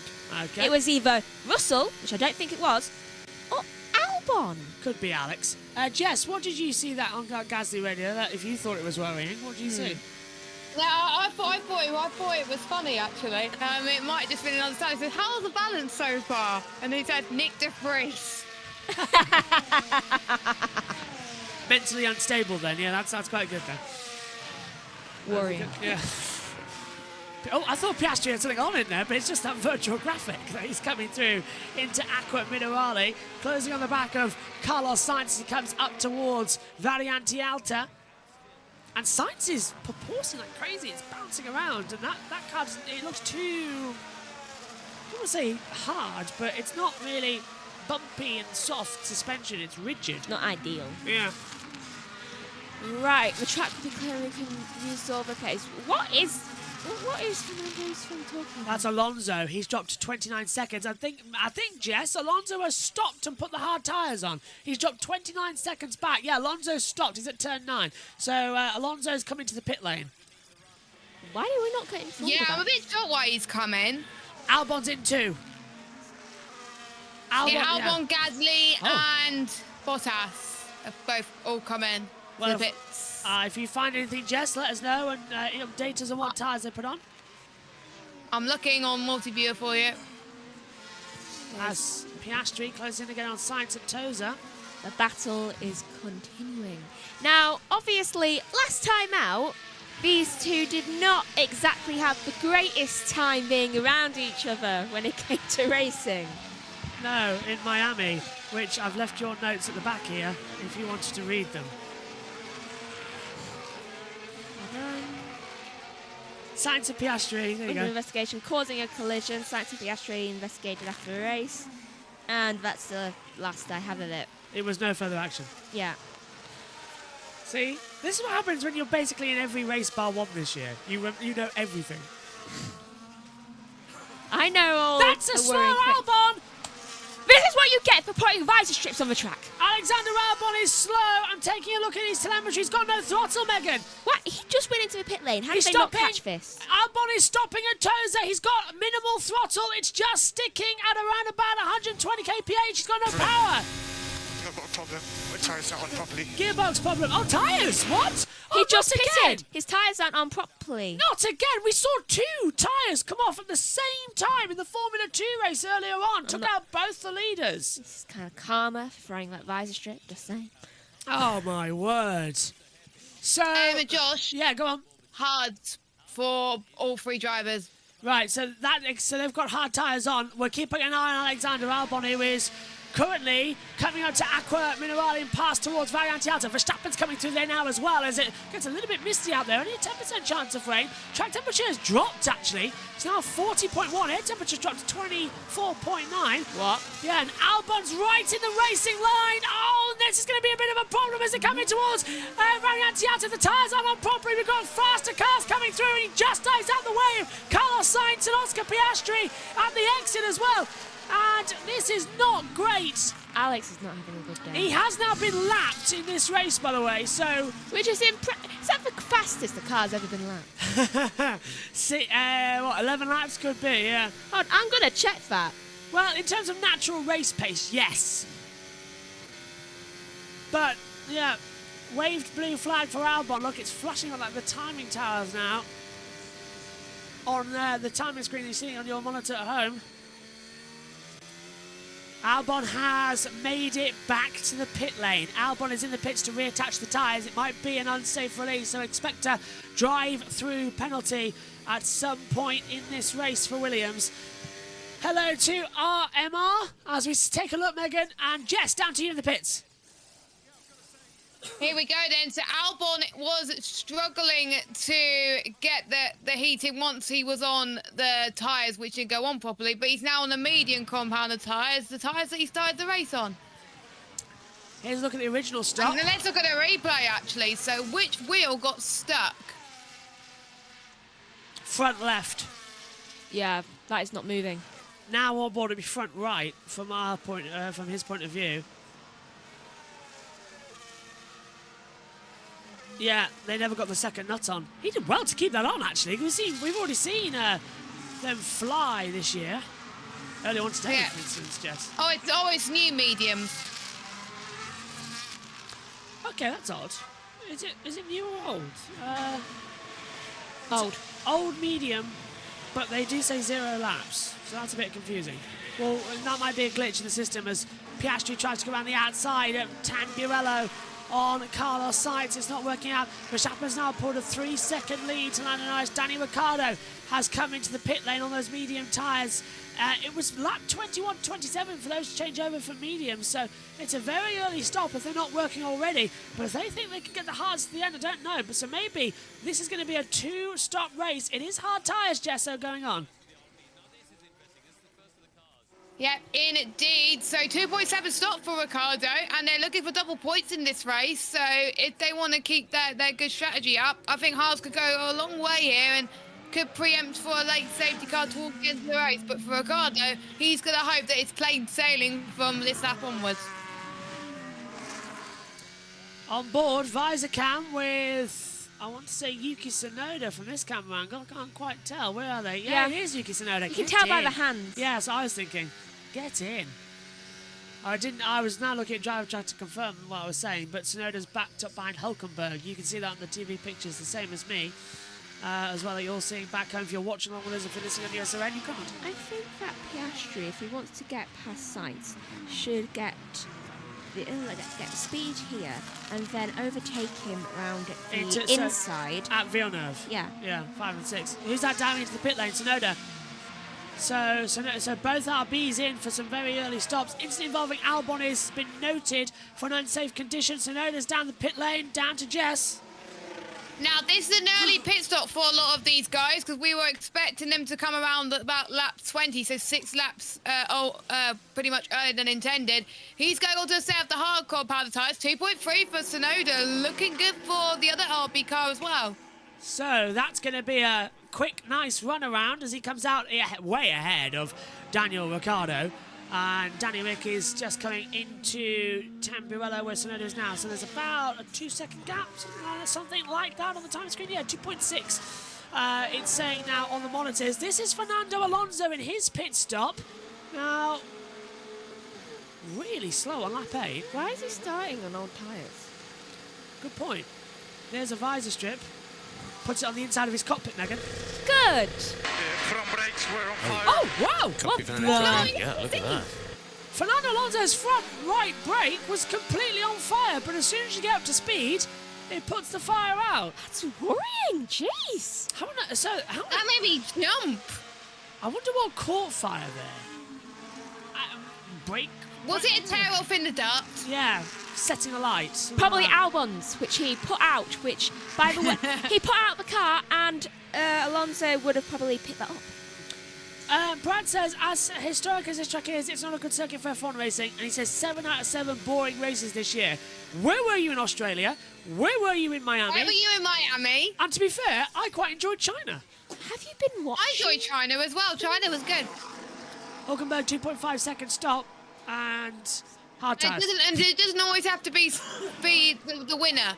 If it's not just a fight for the win, there's a fight for the midfield as well as. Yeah. Yeah, who's going to get the decent points? That's another. As is often said here, fight for 7th. Yeah. Jackson started that one as well. Yeah. Which, by the way, last time out, no one mentioned he got it right. He did, didn't he? Yeah. He did. He said Yuki, and Yuki got 7th. Well, I think I can't. Did he say it? No, I think we were all caught up with Lando winning. Yeah, but I noticed. We were all caught up with that. Yeah, I don't think Grid is doing 7th this week. Jackson's not there. That's why. Yeah, this week. There is Ayana Sablinka as well, the 2-time Grand Slam singles champion in tennis. I've commentated on many of her matches. Brake fire for that happen every now and then. Example, back at Restart 2020, yeah, left the brake magic on. Are you doing Wimbledon this year on USRN, Josh? I am, indeed, if my voice handles it. That could be the final thing that sends it off. But no, I am doing Wimbledon. I'm also doing some of the Olympics. And I think I'm doing some of the World Cup. I love the Olympics. Is it? No, I'm doing some of the Euros. If they're doing the Euros. It's not the World Cup yet, Josh. Yeah, Bloody hell. It's the Euro, sorry. It's because they're all coming one after the other. Exactly. We're gonna be busy. That is why potentially, if you're a league, I think you should start after the Euros, because if you start during the Euros, there's not gonna be much attendance. Yeah, because everyone's going to be watching the match or going to the matches, or Carl's and we got the Olympics. Olympics. Break soon. Got the Olympics as well. And the Olympics as well, yeah.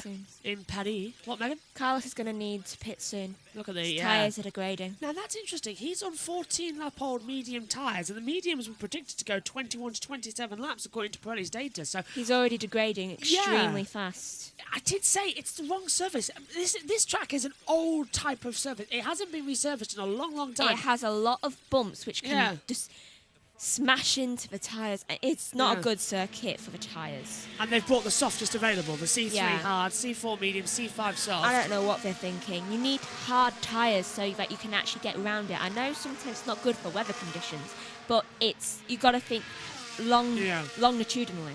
Because the harder the tyre, the harder the temperature is to get into it, especially on this track. Look, now it's gone back up. Air temperature back to 25.2. Track temperature risen now to 41.3. That's fluctuating massively as cloud cover comes over, but the wind is high at 9.4 kilometres per second, blowing in from the southeast. You also lose a lot of time when you pit. Yeah. Maybe I should get Abby in for one of these races as well. She can do the weather reports. She is the BBC weather reporter, after all, but also an absolute brilliant motorsport journalist as well.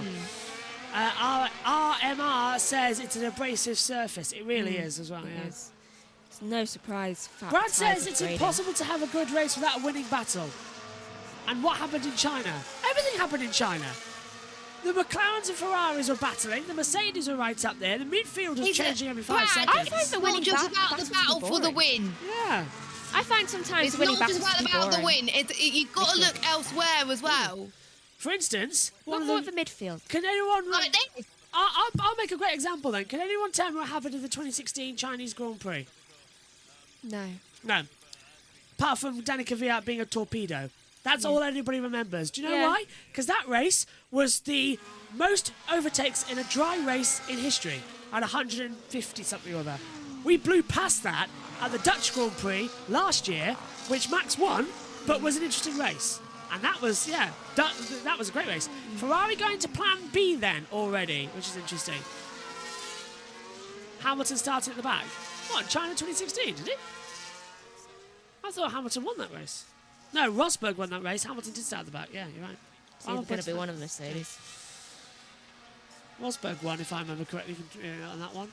And the flag was waved early. Yeah, we had to end the race, I believe, on lap 56. No, lap 55 out of 56, because the flag went out early. Winnie Harlow did the same thing a couple of years later, actually, in Canada. Put the flag out a lap early. Do you know what my first memory of F1 is? Me shouting down a microphone? No. The 2009 Abu Dhabi Grand Prix. That's a weird one. I remember it. I remember being 4 years old. You were? Standing near the television. You were, I remember. And I'm not sure, was it Massa I was looking at?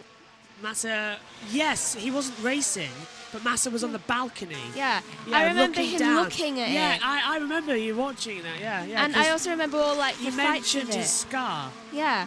I remember that Grand Prix. It was my first memory of F1. You said that. I can remember that. I can remember you doing that. I was on the You want to know what my best memory of F1 is as well? Like the one I remember?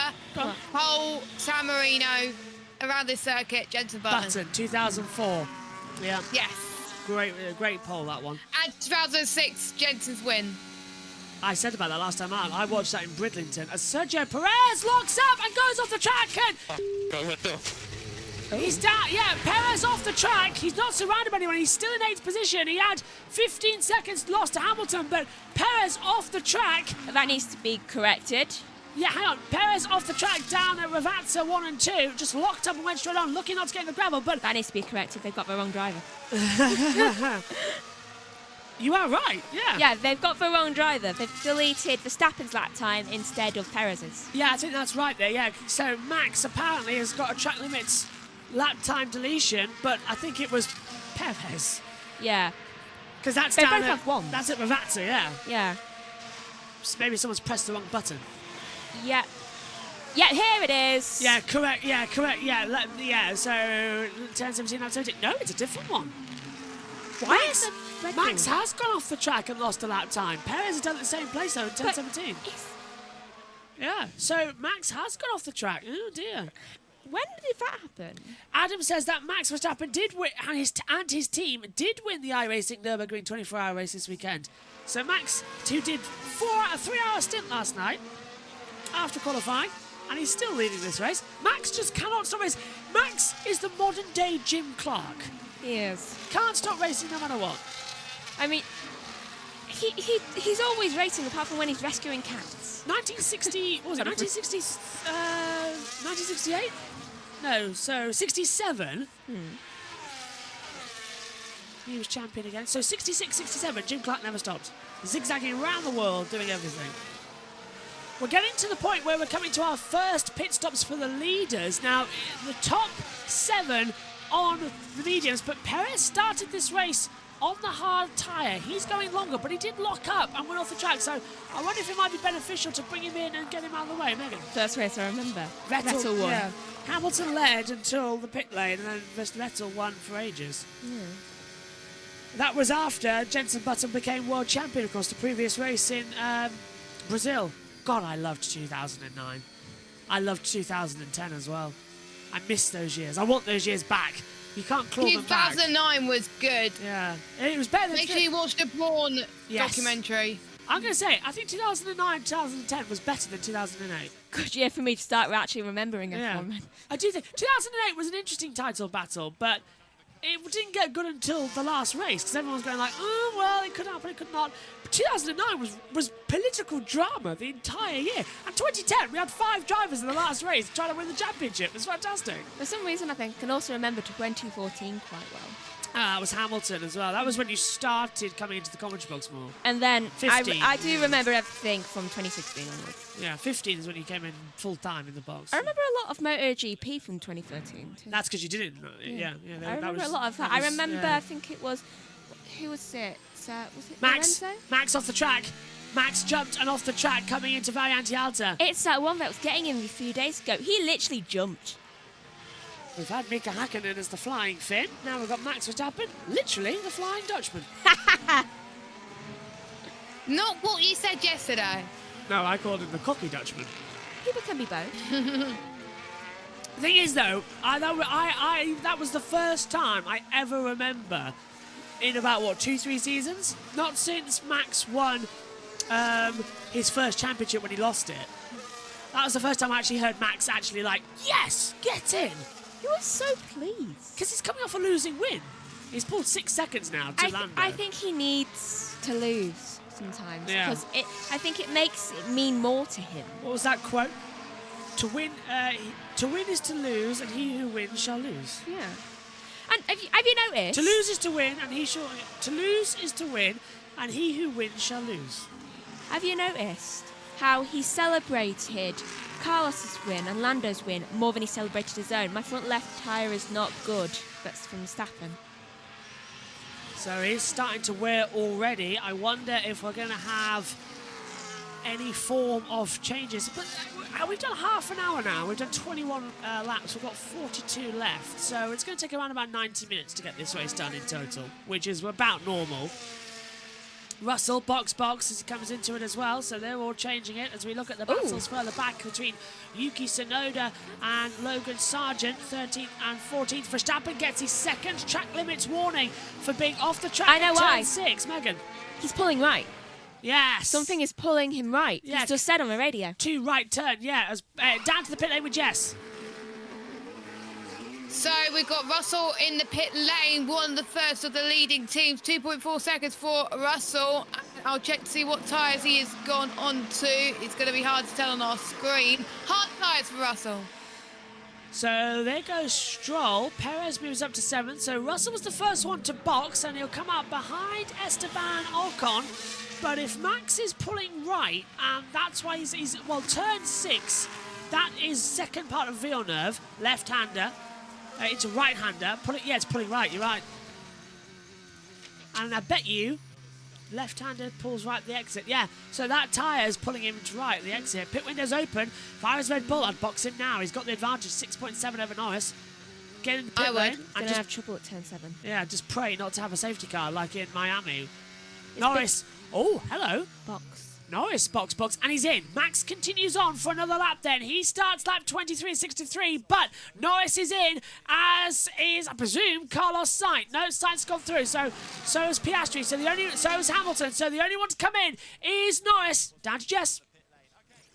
So Lando Norris trying to get the undercut on Max Verstappen, and more in particular, the Ferraris. He's going to go on to hardcore pilot tyres as well. Alexander Albon has got a time penalty. And that's for the unsafe release. It's 10 seconds, so that'll be served his next pit stop as well. He was on medium, so he has to go again. Norris at a 2.4 second stop, but I think he's got onto used tyres, Jess. He has. 1 lap old hard tyres, so they've got a scrub set as Perez gets ahead of him, and that's crucial. Norris needed to get out ahead of Perez, because now Perez can hold him up. While Lando's tyres get up to temperature, Perez can hold him up. That's not what he needed at all. Perez still needs to pit. Yeah, but now Perez can hold up Norris to hinder him to help Max get out in front. Megan. 22 lap old hard tyres. Yeah. Perez is on. Perez already a bit slow as well, coming out of Toza. Maybe Lando can deal with him quite quickly, but yeah, I think he can. Every second he's behind him, he's losing time as they come into the top of the hill at Piratella, down towards.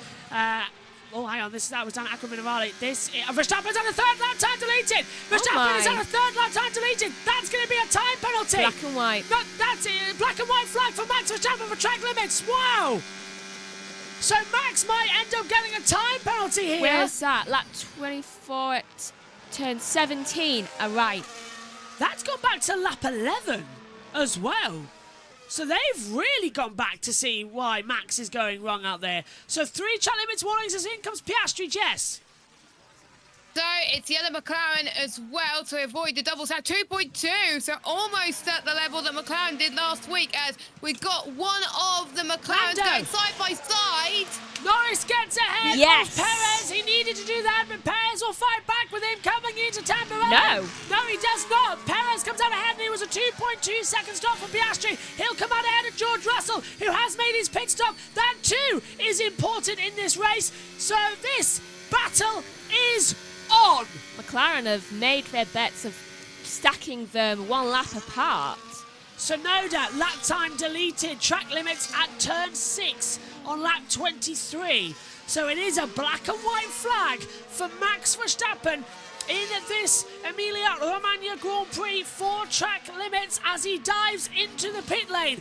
If Leclerc or Sainz stay out, Ferrari will lead a 1-2 at their home race. Verstappen is in, down to Jess as Leclerc leads. Now Verstappen can't afford to get any more track limit penalties, but he can afford to get a really fast pit stop. No, it's not a fast pit stop. 2.6, Josh. And there's a problem. And he's on hards. There's a problem there as well for Max as well. As he came out of the pit lane, he was adjusting something on the car. It looks like he almost can't get it back into the shift range he wants. What is happening to him today? It's going wrong, isn't it? He's going to come out ahead of Norris. Norris is coming down with Perez behind him. So Perez holding him up did work. Lando's done the fastest lap, but it hasn't made a difference. Perez holding him up worked a bit. Now Piastri's going to have a go at Stroll here as well. Around the outside, coming down towards the inside at Tamburello. And yeah, very simple for Piastri. Norris, 1:24.68 as the fastest lap. That's a 10th faster than what Verstappen's fastest lap was. So, Megan, if Sainz pits now, Piastri will be ahead by a second.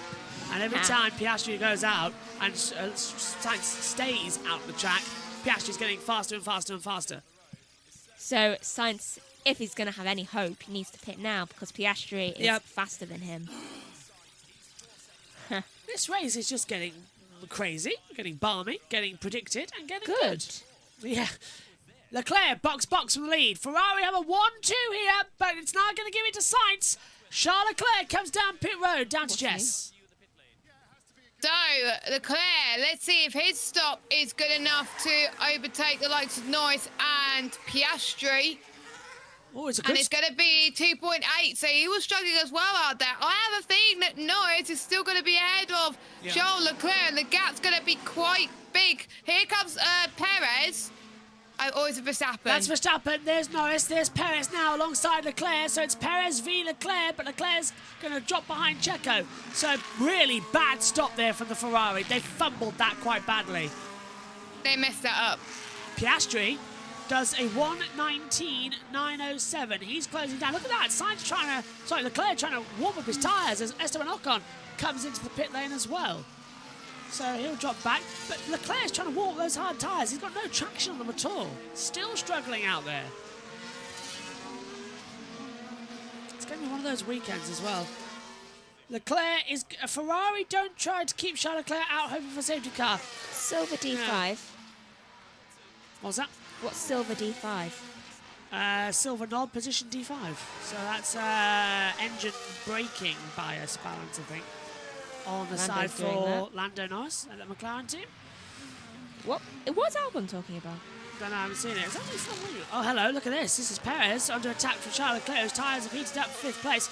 Perez is a sinking ship now, basically. He's going to get passed by everybody the longer he stays on these useless hard tyres. Yeah, why is he staying out? Hamilton goes off at Aqua Minerale and continues. I've just seen it down on the secondary screen. Hamilton went off at Aqua Minerale.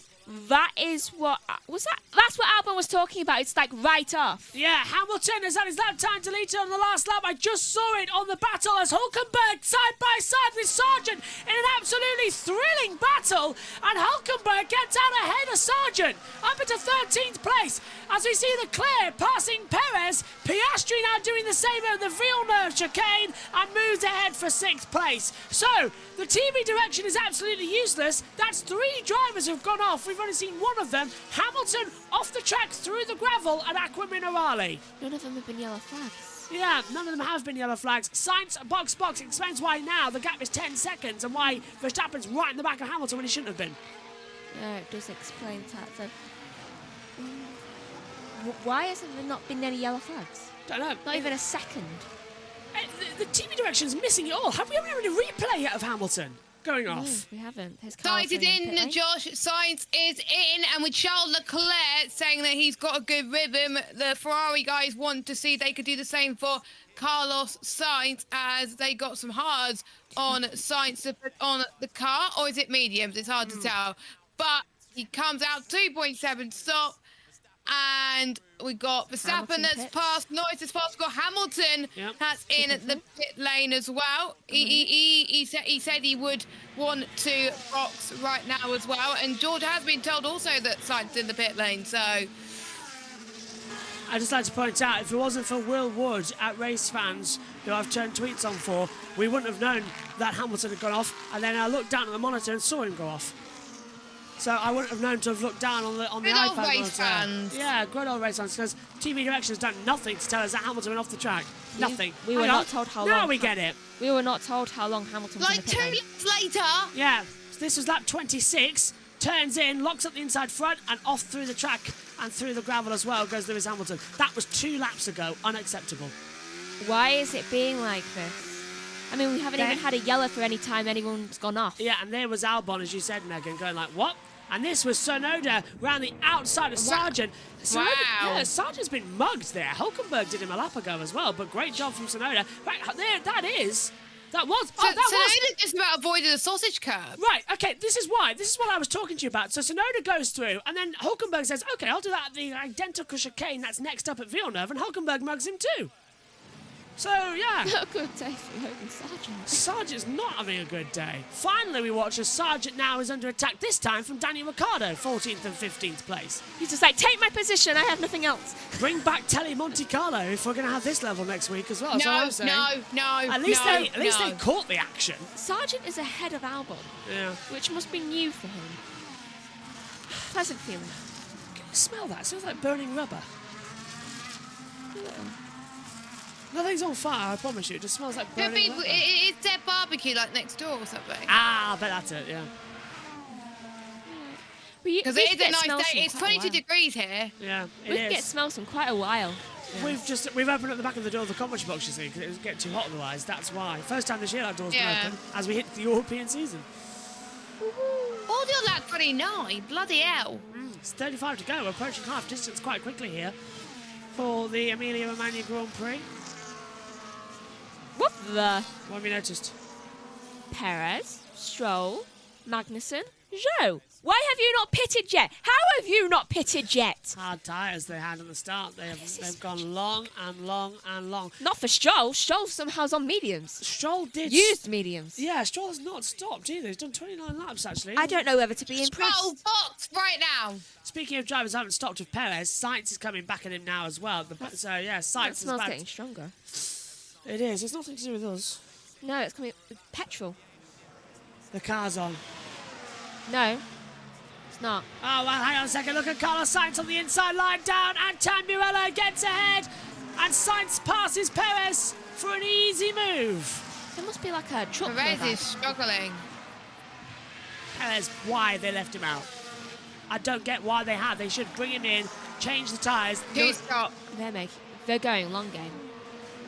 32 laps those tyres can do. They'll have to bring him in soon. They're testing to see how long they can go so they know when to pit max. Well, lap 34 lap 34 to 40 is the most those tyres can go. But if Perez wants to go soft at the end, he's got to take them to lap 41 or 47. For reference, gonna do a knock-on. Yeah, for reference, this is the tyre strategy that we've got hold of, and Perez is on hard tyres, so he can either go to lap 34 or 40 or lap 41 to 47 to either put mediums on the first one or softs on the second run. Gonna do a knock-on. Yeah. And I don't think he's got the mentality for that yet, Megan. No, a little bit of an off there for Oscar Piastri. Yeah, wide at the second exit of Ravazza. Yeah, careful, do not go. Oh, who's that pitting? Piastri's on the radio. Oscar Degg on all cars looks higher than expected, but we think this is plan B, not plan C. Plan B. You think? Yeah. This circuit is literally so cruel to the tyres. Oh, and that's Russell getting blocked by Perez in the braking zone, and Tamburello, and Russell almost doing exactly what he did to Bottas a couple of years ago and going right over the back of him. That was dangerous from Perez. He changed direction in the braking zone. Russell darted the other way and just got back through. Russell up to 6, but Perez, that's a... Is that impeding? Yeah, it's a big impeding. You're not allowed to move into the braking zone. That's a penalty. Gasly pits. That's a big penalty for Perez coming his way. I bet you nothing is mentioned. And yet, Piastri, we didn't even see Piastri impede Magnussen. No, and he got a penalty. George said on his radio, Perez came off that last corner like a rocket. Let's have a look. Perez the rocket. So Perez is going to put his car into the centre. Look, Russell goes to the inside. Look, Perez moved after braking. You're not allowed to do that. Yeah. I think Russell was trying a switcheroo, says Kenny. Halfway through the race. I don't like how Crofty calls it a switcheroo. It's a dummy.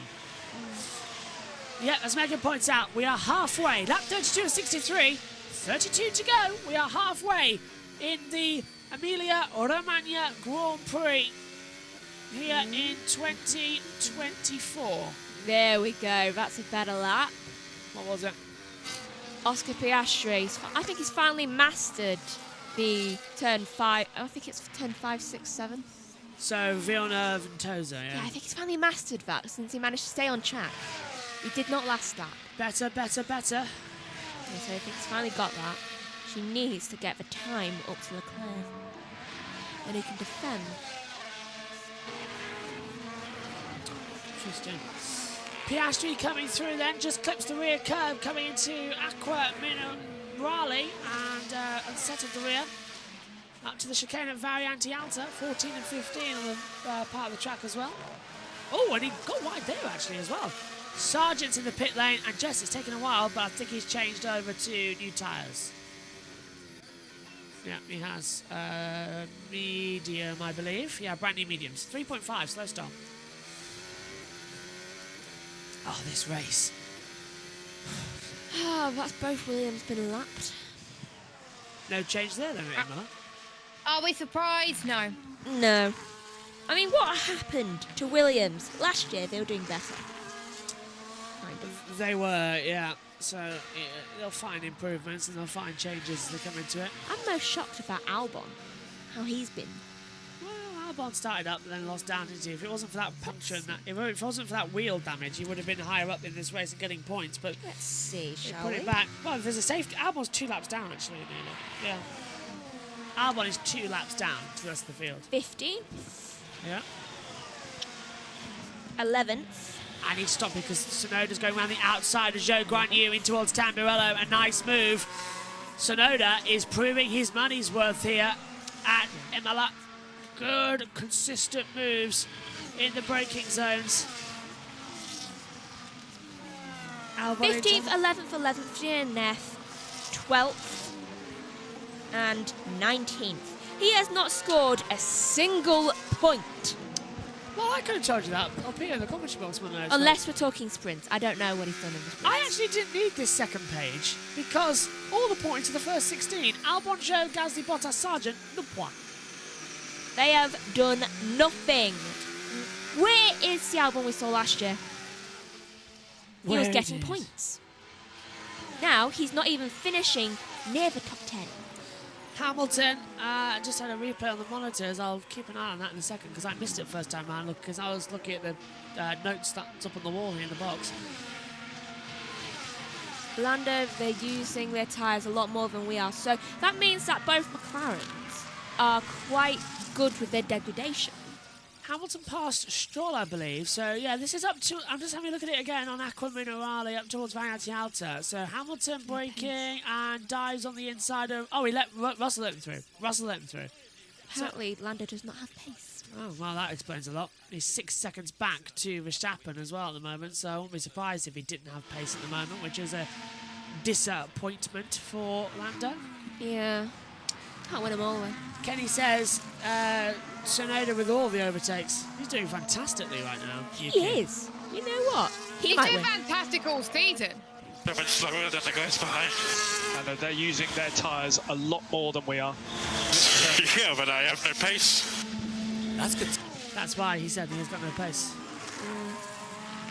What's he doing at turn 15? Are you talking about Leclerc or Sargent or Verstappen? What's he?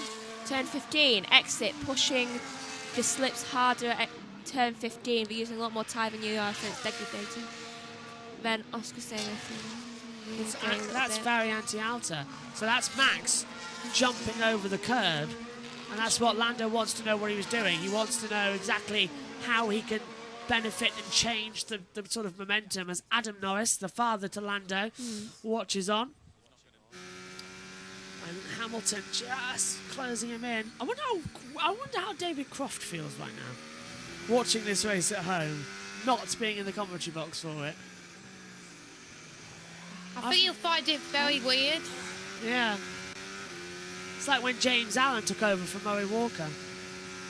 It's a weird weekend. Gasly's been that. Yeah. Surprised he didn't put Ted up, really. I've always wondered who the relief commentator would be for Crofty. Didn't realise they just get Harry Benjamin in. Josh. Yeah. More stat on Lando. Lando was told it's the later on throttle phase they're pushing, not the early bit. Right. Gasly gets another blue flag. You can see the time on is just blazing with blue flags right now. Still with the no pit stops. Well, it's lap 36. It's for a medium tyre to the end. You can take Magnussen hasn't pitted either. Yeah. Well, for a right, if they're on hard tyres, you can either take them to lap 34 or 40 and then go on to mediums to the end as Hamilton goes to the inside and Perez again goes way too defensive into Tamburello. Hamilton's not going to stand for that. Coming down towards the Villeneuve chicane, Perez will feel to go to the inside. Hamilton can't get through. Yeah. So, but if Perez wants to go to softs, he'll have to take these tyres to lap 41, or realistically, lap 47 to get those soft C5s to the end of the race. So there's a big gap here. There is. Not the gap I'd like to say as well. It's not annoying, but it's too much. I have no words. That's great. I've got a sore throat. Jess in the pit lane. You've got no words. This is going to go well as a commentary, isn't it? I've got no words because I'm trying to figure out the logic. Of the team. Why need to jump in? That's right. I'm trying to figure out the logic. You relax in the pits. And there is no logic. Kenny says this Perez strategy. Yeah, this Perez strategy. As well, Kenny says. Yeah. The strategy doesn't lie. I don't think they have a strategy. I don't know either. Perez is probably on plan X. Yeah. Exterminate, that's what it is. Hamilton's going to try again, down towards Tamburello. He goes to the inside line. Perez tries forcing it, nothing he can do. Hamilton round the outside and Tamburello and makes the move on Sergio Perez for 7th position in the Emilia Romagna Grand Prix. Nice round of applause there as well, actually. All we need right now is a nice safety car. Which Please. Please. There's a 100% chance of a safety car at this circuit since we came back. Maximum of 3. Do you think they would cheers for Lewis because Lewis is going to be in Ferrari next year? 100%. Yeah, definitely. Okay, so if one of the Haas can do us all a favour and just... well, he's next to Stroll, so take that as you will. Ocon has passed Alonso for 15th place as well. Let's hear from Perez. Box. Crashy. And so Perez into the box. Will come in the pit lane this time around, and he's moving now as his exit of Ravazza too. So Hamilton and Breeze passed, and then Perez will dive into the pit lane, and he's in it now. Presumably for a set of mediums. Compounds. Yeah, down to you then, Jess. So he was leaving on those hard tyres for about 3 laps less than intended, but the mediums should go to the end of the race because we saw Stroll and Anderson go on for those periods of time. So yeah, mediums he goes, and it's not telling me how long the pit lane loss is for Perez, which is weird. Oh, hello. Yeah, we know he's on medium, so yeah. Timing and scoring just glitched. Stroll and Magnussen are also in the pit lane. Yeah, Stroll's on pit out now. Could they collide? Stroll's on hard, and so is Magnussen. I don't know why. And then... they're going to the end of the race. 3.4 seconds. Slow stop at Haas. And then they had all pitted. So everyone's done a pit stop in this race. Yeah, they have. Everybody has now completed a pit stop in this Grand Prix. The one stop. Ricardo and Hulkenberg will need to pit again because they've been on those tyres for a long period of time. Same with Alonso. So a 2-stop race for some of them, yeah. Albon has pitted 5 times. 4 times, sorry, because he started on one. Right, okay.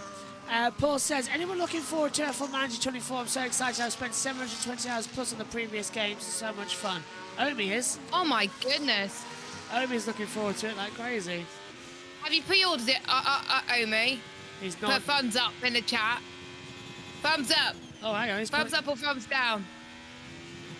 Have you pre-ordered F1 Manager? No, he has not. Thumbs down. No, okay. Fastest lap is Piastri's. 1:19.907 across that board as well. He's 4th at the moment. I'm getting a bit sleepy because I can smell grass. And that always makes me sleepy. I bet there's someone's cut the grass outside. Probably down the street, yeah. Yeah, that's why we can hear. That's why. Getting a bit lightheaded with all the news. We cleared a bit of our patio the other day, so we have less grass in it now. That's the same as our commentary box as well. Omi was enjoying bed. He's woken up though. Go back to bed then if you want. Ocon gets round the outside of Alonso. Alonso's well, we mentioned that, didn't we, earlier on in the race? And now we just see that overtake finally. Again, 2 laps later. TV Direction seems to be 2 laps later again today, yeah. As they continue to play. There's Lando Norris, 6.6 back to Verstappen, but Verstappen's cleared this lapped traffic now of Zhou, Hulkenberg and Gasly. There's so much proportion going on. Say again? There's so much proportion going on. Yeah, everyone's bouncing around like crazy. Maybe that's what's giving us an eye ache. It might be, actually. Can you imagine what they feel like? During the start of 22. Oh my god, I had so many headaches that year. I did. Especially in the onboard cameras as we ride with Sergio Perez, who's now right on the back of Nico Hulkenberg, and Hulkenberg on 25 upon hard tyres, Perez on brand new mediums. Now this is where Checo starts to bring home the bacon as he comes through. And Hulkenberg is at the fastest, the 3rd fastest time in Q1 yesterday. Perez deals with him at ease. According to Charles Leclerc, Norris is making a mistake. Now this is why qualifying is useless, because Perez has just got into P9, Hulkenberg started P10, but Perez started P11. So the strategy of the race gets you further ahead than it does in an actual qualifying. Yeah. So qualifying plays no basis on this half the time. Ooh. Magnussen trying to go around the outside of Zhou Guanyu coming towards Tamburello. I'm having to be careful with my voice, by the way, if you're wondering why I'm not as shouty or energetic today. Magnussen right round the outside. He's saving it for Indy later. Oh my word. And yeah, Magnussen very much trying to come into the braking zone. They could not get ahead of Zhou Guanyu. But Megan, he's still pushing like crazy. is, and I know why I'm so sleepy. I've not had coffee. You sat down as well, yeah. Stand up. Water. Water and stand up, not good. This is a mug that Joshua got me for my birthday, and it turns out, I found out yesterday that my best friend has the exact same one. Cool. You didn't know. Let's hear from Lando Norris. Last couple of laps, the clerk tried to push on a bit. Speak up. The clerk tried to speed up a bit. The lap before, he did a 21. Last lap, 20.5, so he's trying. Yeah, me too. I'm trying. He's a lot quicker. So, I might as well just let them finish that. That was the story I was telling. There you go. They told it themselves. Well, he's now only 1.3 seconds, Ted. Leclerc to Norris. Right, so that's the battle there. I could hear Ted interrupting, so I thought I may as well just wait and hear what on earth he's saying in that little... I was a bit confused. Oh, Alonso pitched, Jess. So I did say he was going to do a two-stop, and he's done a two-stop. And I'll check his tyres in just a moment because he didn't say how long he was there and stationary for. He's got on 2 scrub mediums. Right, thanks, Jess. Megs. Weirdest team radio for Perez just said, "Who are you to reward?" Just said, in any context, I do not know what they mean. What's that Mandalorian quote that you have? Is this away? Yeah. Or that? This is more than I signed up for. Yeah. I have a Mandalorian thingy majig notebook. Something sounded sick out there. Oh. Like at your place or no, on the track? Here, Perez easily deals with Tsunoda. I wonder if Tsunoda's got a problem out there. He better not have. Might be Perez's problem. No! I saw that, Perez! That was a visor strip and you just slung it out of the way. It goes right here. If Alonso can figure that out, so can you. No, Tsunoda is going full throttle. He's okay. Then it better be Perez, because apparently visor strips just not care. Charles Leclerc is now 7/10 inside Lando Norris, so the battle for second is heating up as Max is at the distance as well, as we see a battle round the outside trying to come into it at Villeneuve. That is going to be Magnussen and Zhou, 15th and 16th, in battling now with second and third. Norris ahead of Charles Leclerc, having a little bit of an advantage, and in this case a disadvantage, as they come through into the braking zone now for Piratella, downhill to Acqua Minerale. I think Leclerc might try and take a P2 here at Ferrari's home circuit. Magnussen backed out the gap there. Well done, K-Mag.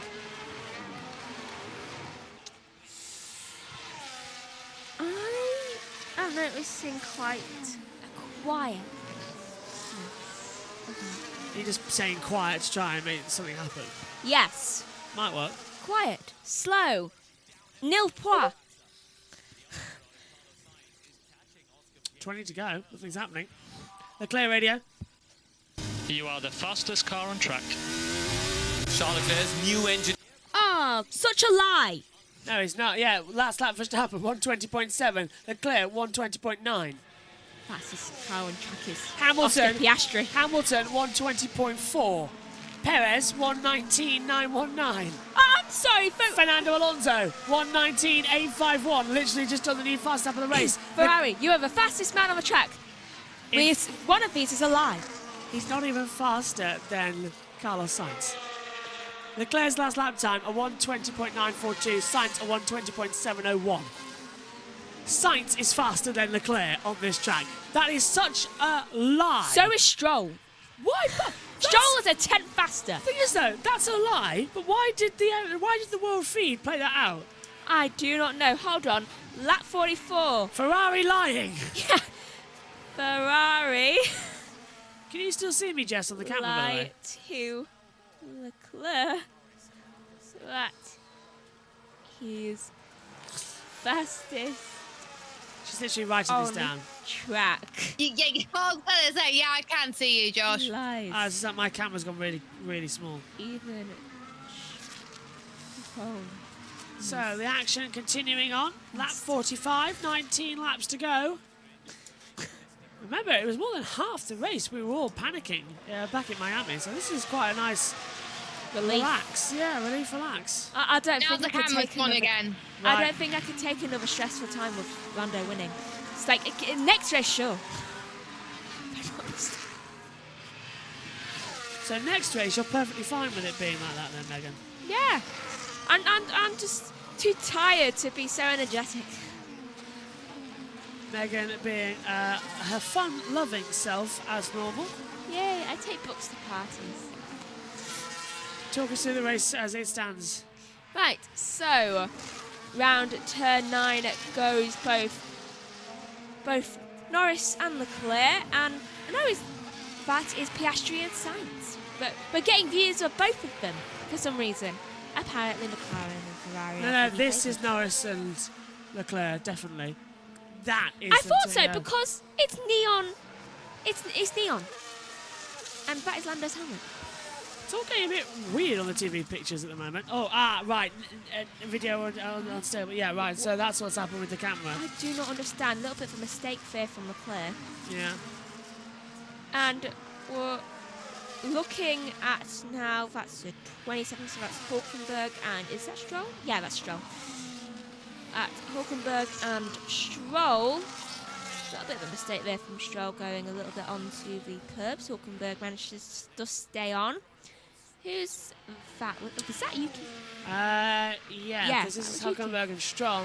Tsunoda up there, and then Ricciardo's behind this battle as well. So Hulkenberg and Stroll are sort of in a sandwich. Yuki's just gliding along. Yeah, of RBs, or V-carbs as they call them as well. Yuki literally has like a 7-second gap to Perez and a 3-second gap to Hulkenberg. So he's just happy. He's just. Oh, mute the. A few people told me as well, put the blue flags on. We want to see how many blue flags are in the race. So I did that. Now look at it. You might not want to see the blue flags. That is so many blue flags. All flashing on. They've taken over the timing monitor. What time did this happen? 6.385. Oh. 120. Oh, no, wait. It's Norris and Leclerc. Never mind. No, though, Verstappen is dropping. The second behind now. So No, Leclerc's a second behind Norris. I know why Verstappen lost time with that last lap. He dealt with Ocon and Bottas coming out of. Right, okay, that explains it. Can he deal with them more, please? No, look at that. Not Leclerc's DRS on Norris into Tamburello, and there's not going to be a move into the braking zone. The Ferrari flags waving high. I see that man has repaired what was yesterday a very loose, bendy pipe with a more secure, stable wooden stick. I mean, not at all did I lend him one from my collection that I've got up here in the commentary box on my centre flag. But yeah. Two things. One, Leclerc at this point is second in the championship now. Moves ahead of Perez. But also, Verstappen is actually dropping. 5.9, and he's got clean air. He had, a lap ago, he had 7-second gap. He has dropped a second. Sorry. It's not going to happen. 2 in a row? Not 2 in a row, no. Don't forget. Wait, 2 more. Well, I'm not going to let you forget here that Max has a 3 strikes limit at the moment. He's been given the black and white flag. If Max goes off the track again with track limits, he'll get a time penalty, which would put him 5 seconds, maybe 10, which would give it to Lando. Just to remind you. Yes. So it's just a question of a little bit of an off. This is Charles Leclerc, though. I'll be happy with that. Oh, Leclerc's cut the track at Variante Alta. That's why he was so slow when we saw him on the thing. 1.7 back behind Lando, so he lost a second by cutting off the track. Oh. So he won't get a penalty for that because he lost track advantage. And he was looking on to take off his front wing there as well. So the gardeners are swearing at him. Yeah, Leclerc, not for the first time, off of Variante Alta. Leclerc and gardeners have a weird relationship. As in, they hate him. Yeah, they do. Look, there's the big boss of Ferrari, just like going, we fired the wrong guy. Yeah, just like, can you undo a fire? Depends how burnt the wood is. Or if there's any water about. I don't think anything could put out that at the moment. No way. Sainz is going to stay at Ferrari. They know they don't want him. So if they offered him a job, I think Science would just be like, I have better offers elsewhere. I'm the most desirable driver right now who has not got a seat. Thing is, though, you can't say I'm the only driver who's beaten Max Verstappen in a Grand Prix for the past 18 months anymore. But his best friend can. Yeah, Lando can. Piastri can say I beat him in a sprint race. At this point, they're one entity. Yeah. Look, 15 laps to go. Anything can happen in Formula 1, and it usually does. If you've drove for McLaren, you can be in. Yeah. Who has... Well, hang on. Lewis drove for McLaren, and he didn't beat him. I did say everyone who drove for McLaren can beat him. Don't see Danny Rick getting in. Ricardo beat Verstappen a couple of times. You don't see Alonso getting in right now. Magnussen, round the outside of Zhou Guanyu and Tamburello in a absolutely sweet move. Pitch perfect there from the Dane. I have to remember that for a second. I'm falling over here. Give me some balance. I'm here. I can be your balance, which is weird since I have vertigo. Verstappen 5.7 now. Who has a... Oh, come on! Fernando says, who has the fastest lap? You do. You have the fastest lap, Fernando. Do you seriously not know that? He's not going to get 9 places, though, to get the bonus point. No, he's not. Not unless, I don't know. Unless... There's a massacre. Tuscan Raiders on the track at turn 9. He's just been told he has the fastest lap. Let's see. Let's see his reaction. Yeah, so it's currently you've got the fastest lap. Oh, that's nice. I would Megan's keeping her eyes on that. I am too, actually. I want to see what he says. He has not said a single thing yet. Too stunned to speak. Danny Ricciardo is swearing on the radio. Why are you swearing? I want to look up, though I can't. Stroll's in the back of Tsunoda. Where is Ricciardo? Ricciardo is... There, with Hulkenberg and Verstappen. 12th.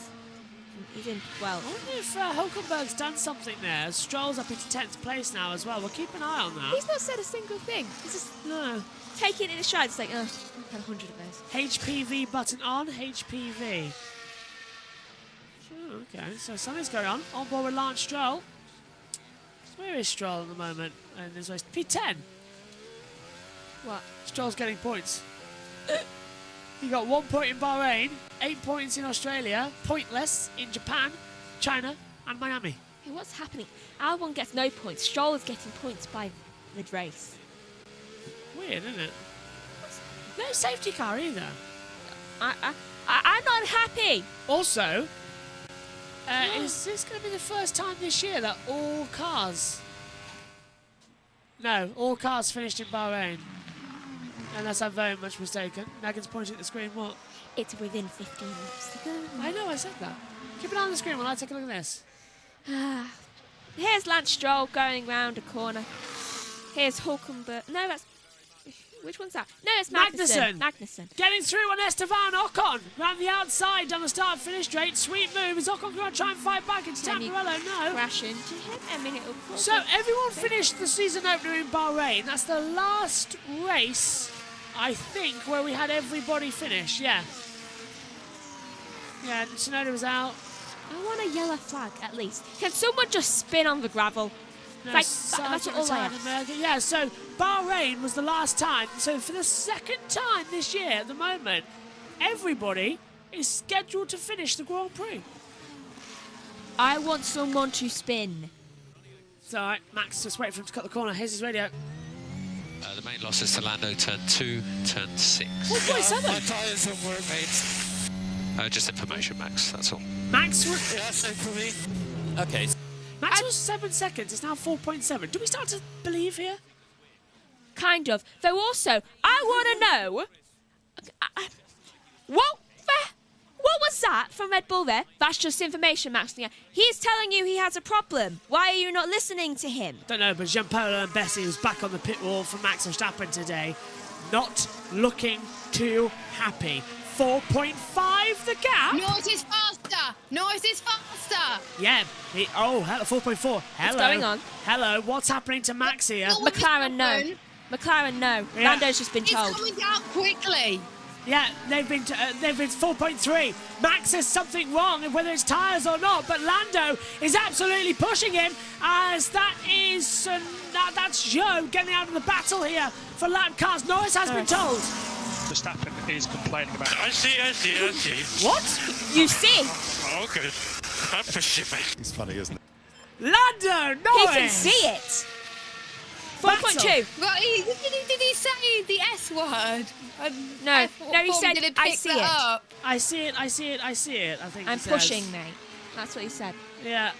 So Lando is, I wonder if he's seen it on the TV monitors. No, he's seen it. He's in view of him. 4.4 now. Look, he's in view. He's in perfect view of them.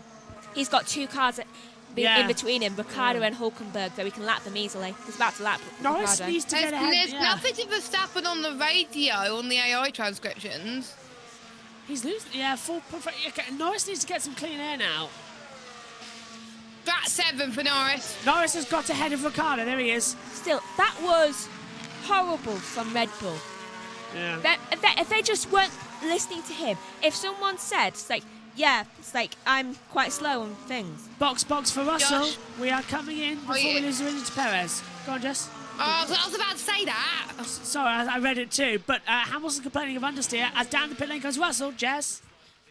Yeah, they don't want to lose time to Perez, who we know struggled earlier on when Perez went on the tyres. 2.2 for Russell. That's good.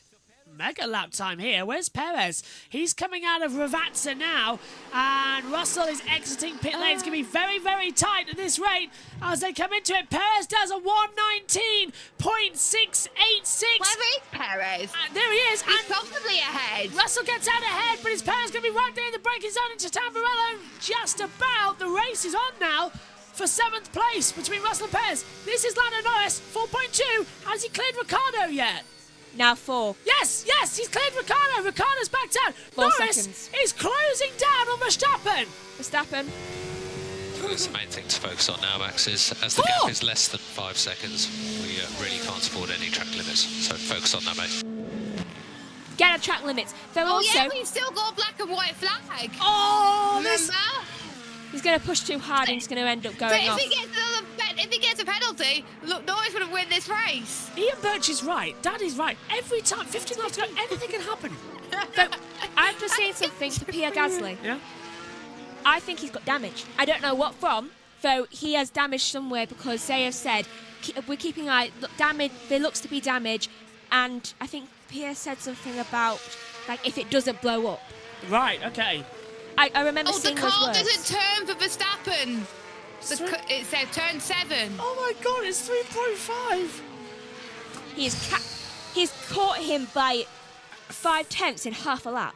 What are you going to do if Norris wins? You're going to have no voice for Indy. Lewis Hamilton was the last driver to do back-to-back opening wings, and we will not have all drivers finish here in Emilia-Romagna.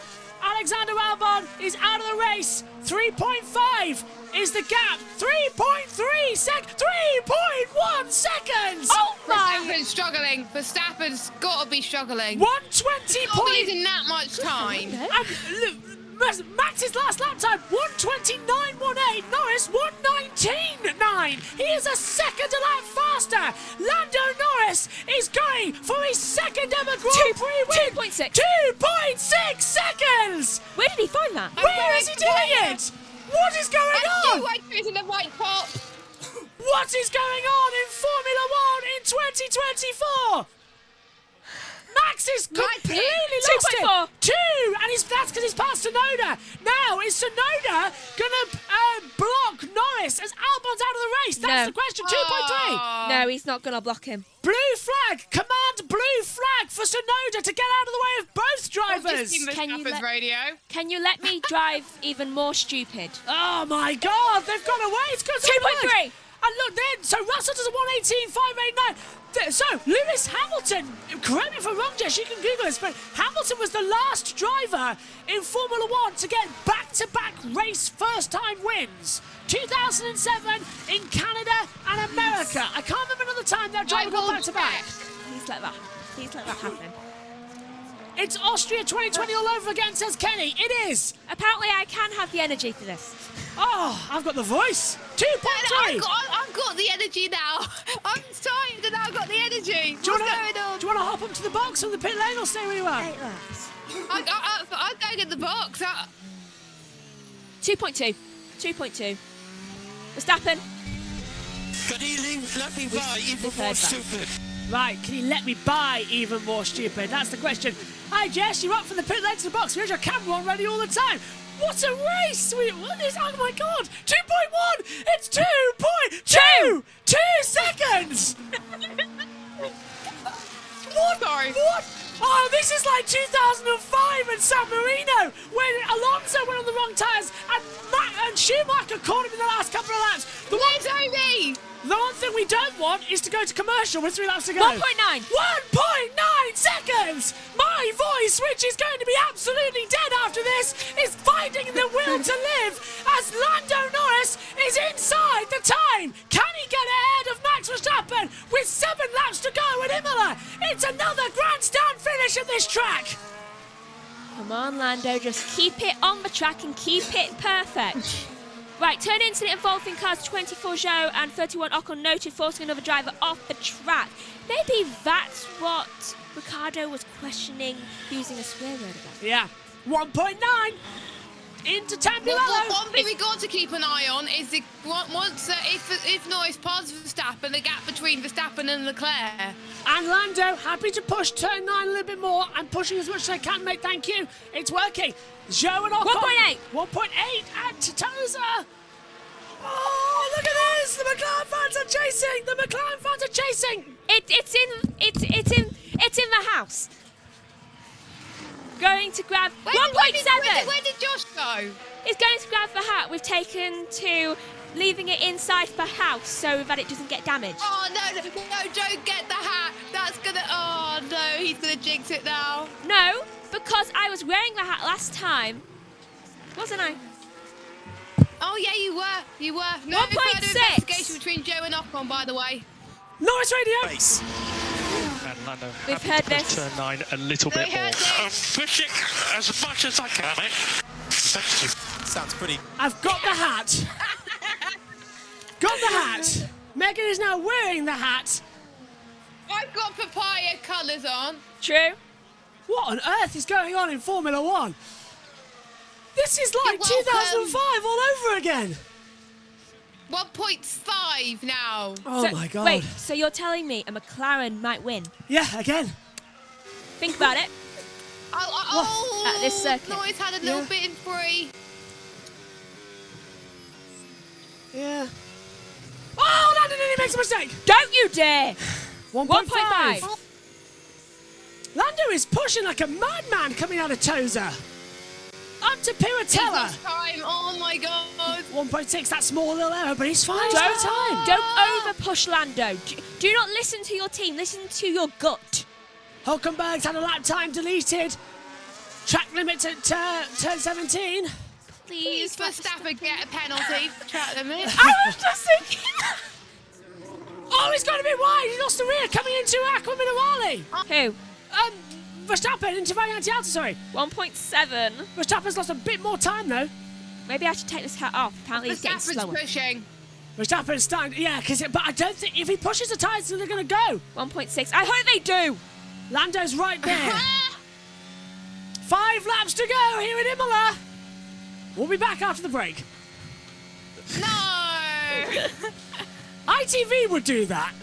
They did do that. We all remember that pain. 3 laps to go. They went to break. We came back on the last lap, and they were right there. Missed it all. Missed it all. They got in trouble with Ofcom for that, you know. I'm not surprised. 1.5, 1.4. Kenny says now it's dirty air, no grip, and Lando again goes wide at Villeneuve.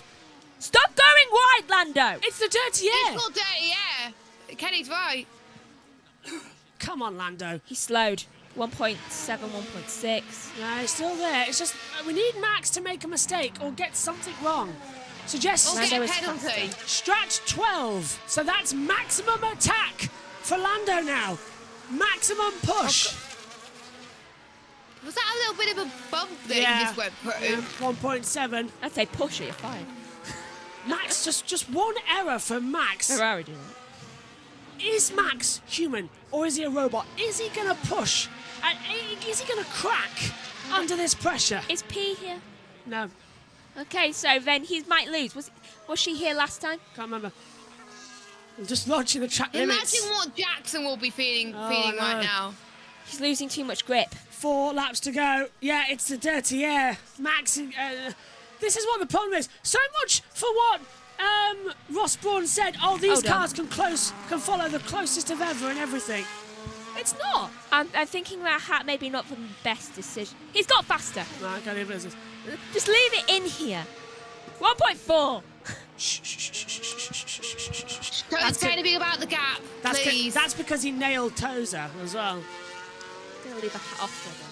What is Max up to? Oh, a little twitch on Lando, the exit there. Oh, no. Look at that. Lando's on maximum attack. Max is saving energy. His battery's flat, I bet. That's why the gap's so close. Oh, my word. We need Max to go off. Or a penalty. This is the first race we're actually going to see a battle for the win. First race in a long time. I don't want him to crash out. I want him to go off to the penalty bit. Do you remember Singapore? That was the last time we had a battle. It's the first time we've had a Red Bull battle for the win in a long time. It's a fly. Strat 6 for Max. Stay away from Lando's hat. Max is saying Strat 6 on the radio. The gap is 1.4. 3 laps to go here at Imola. Just put it down. Who is going to win here? The gap is 1.3. Verstappen. Gone. 1.9. I thought it was 1.9 for a minute. I panicked then. Lando is 4/10 of a lap faster than Max. 3 laps to go. Oh, but Max has been told to push, so it could be different this lap. Strat 5 again. So they went Strat 6. We want to see the battle for the lead. This is Ocon and Bottas. What have they done? Side by side at Piratella. Overtake. Oh, nice. Ocon. Very nice from Esteban there. Battery's almost empty, Max. That was brilliant. Max's battery's dead. Max, I told you. I told you Max's battery's dead. 1.2. Oh my God. Max was harvesting energy like crazy coming into the last set. I knew the battery was dead, and it is dead. He needs to go to mode 7. Norris needs DRS. How much battery is Norris got? Enough, I reckon. He's not harvesting that much. Joe was calling someone. Verstappen's radio. Yeah. If we want to top up the battery, it'd be mode 7, Max. But you will clip more in So mode Max 7. having to... No. Yeah. Ted, he's talking over the radio. Look at this, they're all looking worried. Last lap, battery level on the hybrid system. Max is on 30, Lando's on 60. 1.1, Max needs DRS. Penultimate lap of the race here in San Marino on the Emilia-Romagna Grand Prix. Wow, come on. 1 second. The gap is a second. Max is going to come on. Oh my God, come on. What have you got? We had a grandstand in F3. We had a grandstand in F2. We're going to get a grandstand F1. Max makes a mistake coming out. Max made an error. No, that was Lando making an error. Out of Villeneuve, Max made an error. I tell you now. Both drivers made an error there. 1.1. Up into Piratella. Down to Aqua Minerale. It's pushing like crazy. Can Lando do anything? Or is Max keeping this in the bag? Up the hill towards Variante Alta for the penultimate time. He's saving battery for the final lap. Yeah, he's going to put Max attack on Max Verstappen. You see, Crofty, that's how you use a Max pun. Maybe you should wear it. 1 second in. Now is Max making a mistake? He's going to be too wide. Norris on the attack. He's not going to have DRS coming down the start-finish straight, but the gap is a second.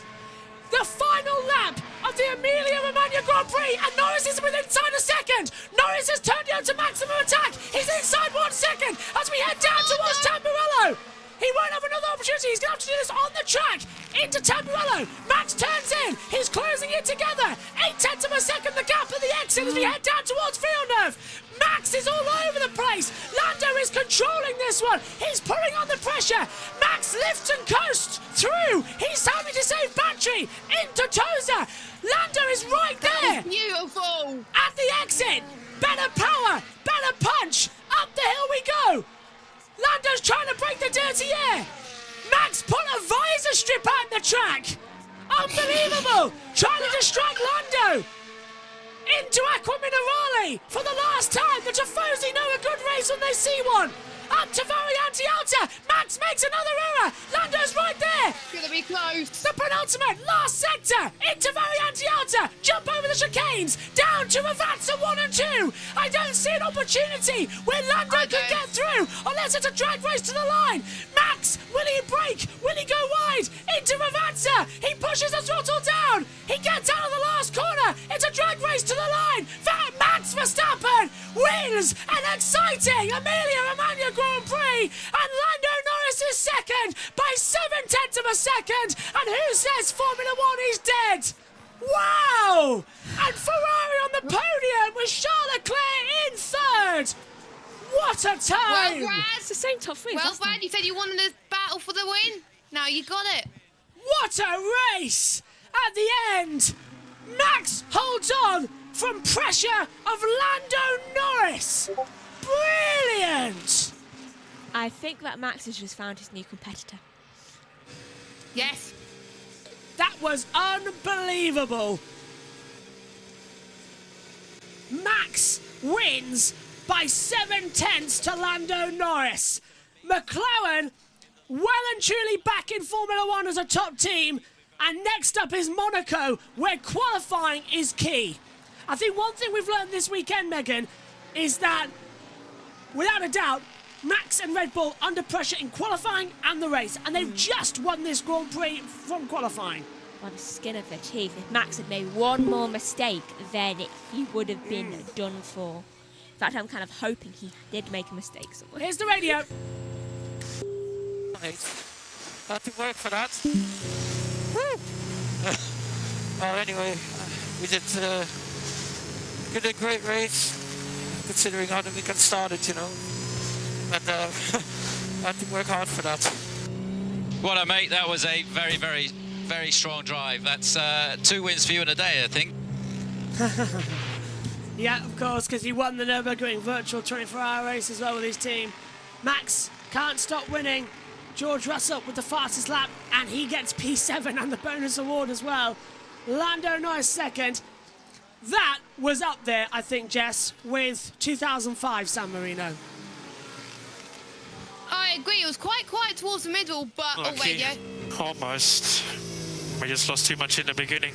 But another amazing weekend. Well done, everyone. A lot of points, another trophy. Let's keep it up. Driver of the day is Lando Norris with 31% of the vote. So at least he's won something today. Jess? So it was a quite a middle of the race, but it started to kick off like towards the end, and it got me very excited. That was fantastic. What a race ending. Max wins, but kind of hoping he went off the track and there's a penalty coming. So do I. So do I. That would be more exciting. I'm looking at multi-viewer as we speak. Yeah, I'm keeping an eye on it as well. I don't think he would. I don't think he would have. He did make mistakes, but they would have caught it by now, right? Twitched a couple of times. I do know that during that thing that Lando did go off. Tsunoda gets another point for RB. Woohoo! Yeah, GP just saying, let's have a wonder. Driver of the day as well, mate. 1 or 2 more laps, sir. That's all I needed. Well done, guys. Oh, it's frustrating not to win. Feels a bit more painful now. Ah. I think Monaco is going to be fun. Is it me, or have we got a bit of a fight going on in the championship? It took them a while, but yeah, if Max remains consistent, that's going to be good. Right. McLaren, Red Bull, Ferrari. Yeah. What a race. 59 career wins. Max Verstappen wins 3 times in a row here at Imola. 21, 22 and 24. Vamos Verstappen. Tell you what, next time out, it will be his 60th win. If he does it at Monaco as well. Okay, yeah, that would be nice. Yeah, the Principality in 7 days' time. Doesn't he live there? The jewel of the crown, yeah. So does Lando. The race every A lot time. of them do. Well, I think qualifying is going to be key next weekend. And also, as Omi's pointed out several times, rain is predicted in Monaco next week. Woohoo! Bad time for them all to go home. What are you writing? You can see what I'm writing. Max Winzest. Oh, wins. Wins! I was wondering what you were typing with the exclamation marks. Okay. Yeah. Fine, fair dues. Right, you off now? Yeah. Bye-bye. What did you make of the race? I thought it was good. Very tense towards the end. Excellent. I'll leave you to take this in. No, just put it back and take it in. Put it on the, what do we call it? I don't know which one it goes on. You just... Wear it. Go. Get out. See you later. See you in Monaco. Bye, Or Megan. You can just do that, and you can take it in. There you go. Off you go. I can't hear you. You're not got a headset on. So, as Megan leaves, I figure, yeah, off you go. Put it back on the hat stand. You know where it goes. Right. The invasion begins post-session. As I get to sit down for the first time today. My voice, I think, didn't need that. So much for the boring, quiet race at Imola. Oh. I need a break. Let's get one. Let's head down and hear what the drivers had to say then. Post-race. What a session they've had. And we'll hear from, I believe, Davide Valsecchi is doing the post-race interviews. If I'm not very much mistaken. Oh, my word. Imagine they didn't have to do tyre management and tyres don't overheat and Lando could actually complete with that pace. Yeah, only won a 5 second. Only won a 5er, says Paul. Oh, no. Loving the commentary, even if it was Crofty here. Doubt you could top that. Thank you, Kenny. Vicky Piria, a driver in F1 Academy and W Series, hosting the post-race interviews.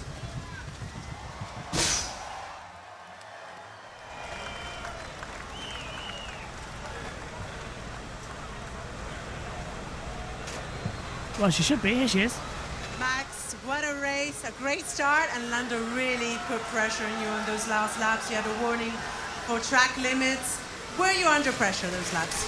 Yeah, I think the whole race I had to push flat out, to try and make a gap initially. I think on the medium tires we were quite strong. On the hard tires it was just a bit more difficult to manage, and especially the last 10, 15 laps I had no grip anymore. I was really sliding a lot. I saw Lando closing in, so the last 10 laps it was just flat out, but it's very difficult when the tires are not working anymore and you have to go flat out. So I couldn't afford to make too many mistakes. Luckily we didn't, and super happy, of course, to win here today. Friday you looked like you really didn't like the car. You weren't, in a hole with the car, and you really switched things around. You and your team, and you just completely changed page, from day to night. How do you do that with your team? Like, how much are you a leader there? We changed a lot on the car. Of course, we didn't have a lot of information going into the race. Maybe that's why on the hard tires it was a bit more difficult for us. But I think from where we started the weekend to now, we can be incredibly pleased with the pole and the win. So I will take that. Thank you.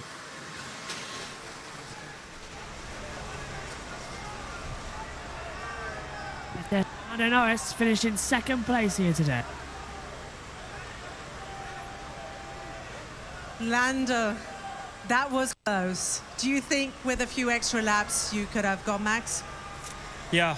It hurts me to say, but 1 or 2 more laps and I think I would have had him, so tough. A shame. I fought hard right until the very last lap, but just lost out a little bit too much to Max in the beginning. He was much better in the first stint, and obviously in the second stint we were stronger, but it just was a tough first half and a much better second half, and 1 or 2 more laps would have been beautiful, but just not today. But you must be so happy, you stepped into Miami with a complete different car. Back then, do you think that you could be battling with Max here with Imola?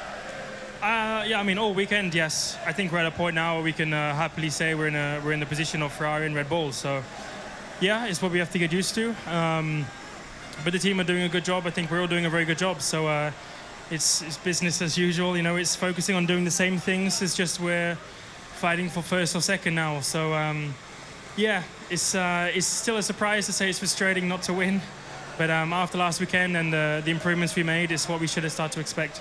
Great job, Lando. Thank you. Let's hear from Charles Leclerc. Podium for Ferrari and their home circuit and race. Great job from him today. Charles, your first podium in Imola, you must be happy.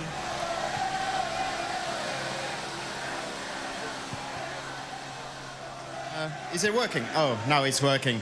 Yeah, at least it's a podium. Of course, I'm only very happy when I win, and today we didn't quite make it. We were very fast at the beginning of the stint with the hard. I started to push to try and put some pressure on Lando, but later on they were incredibly quick. But all in all, I think the race pace today was quite strong. We lacked yesterday in qualifying. After looking, we missed on the first straight, especially, which we will look into. On the rest of the lap, we were quick, so it's looking good for the rest of the season. But yeah, it's incredible anyway to be on the podium with all the tifosi here in Imola. Is it looking good also for the next race? Obviously, it's your home race. Yeah, Monaco is going to be very special, of course. As special as here in Imola.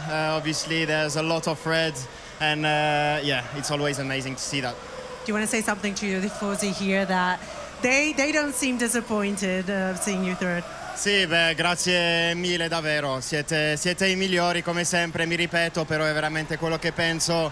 Vi ringrazio non solo da parte mia, ma da parte di tutto il team, che fate veramente la differenza e siete sempre dietro di noi, quindi grazie davvero e la metteremo tutta per recuperare il poco che ci manca per vincere. Grazie mille e ci vediamo sul podio.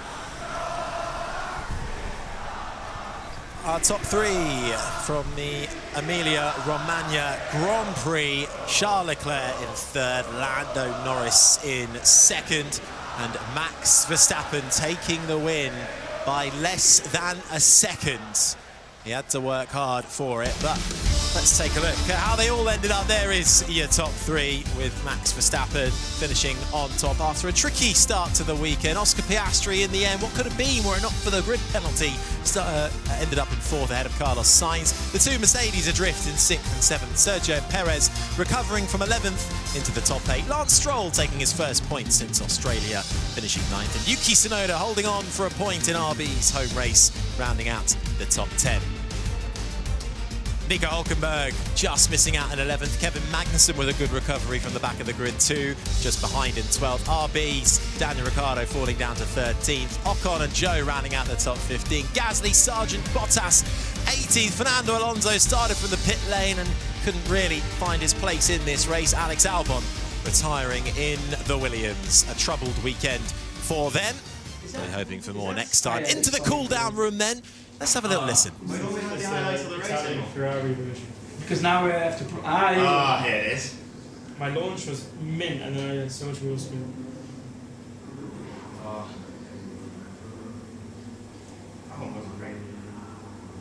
I'm not sure the left side is best for P1 and P3. Yeah. On this track. It's also such an awkward angle. Yeah, you're almost facing out. Yeah. But when I was steering... Ooh, that's nice. Race? Oh no. What? Oh, I thought the front car was new.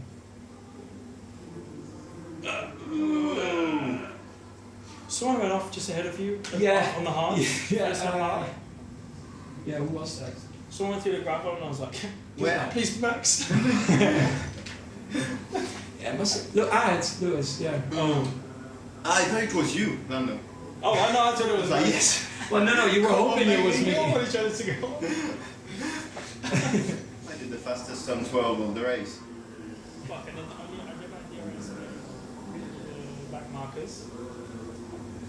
I was Hülkenberg loves you, so he like screwed me over. He braked just before the DRS, so I didn't have it. Until here.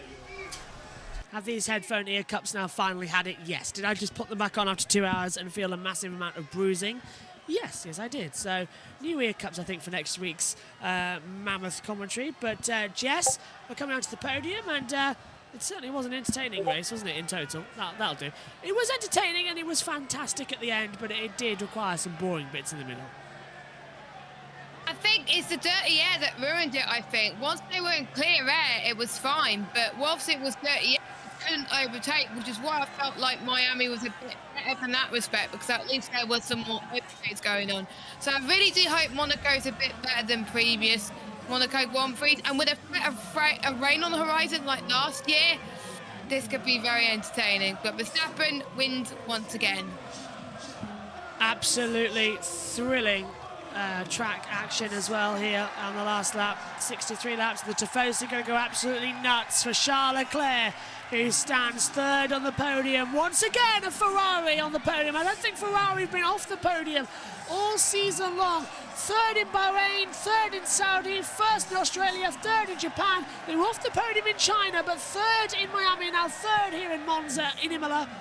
So they've been constantly on the podium this year, all bar China. Lando Norris, second, 0.7 of a second difference. But we had a race off. They may be booing him, but it's time for the usual. It's the F1 national anthem. The Dutch and Austrian. Max Verstappen wins. 3 Dutch winners here today.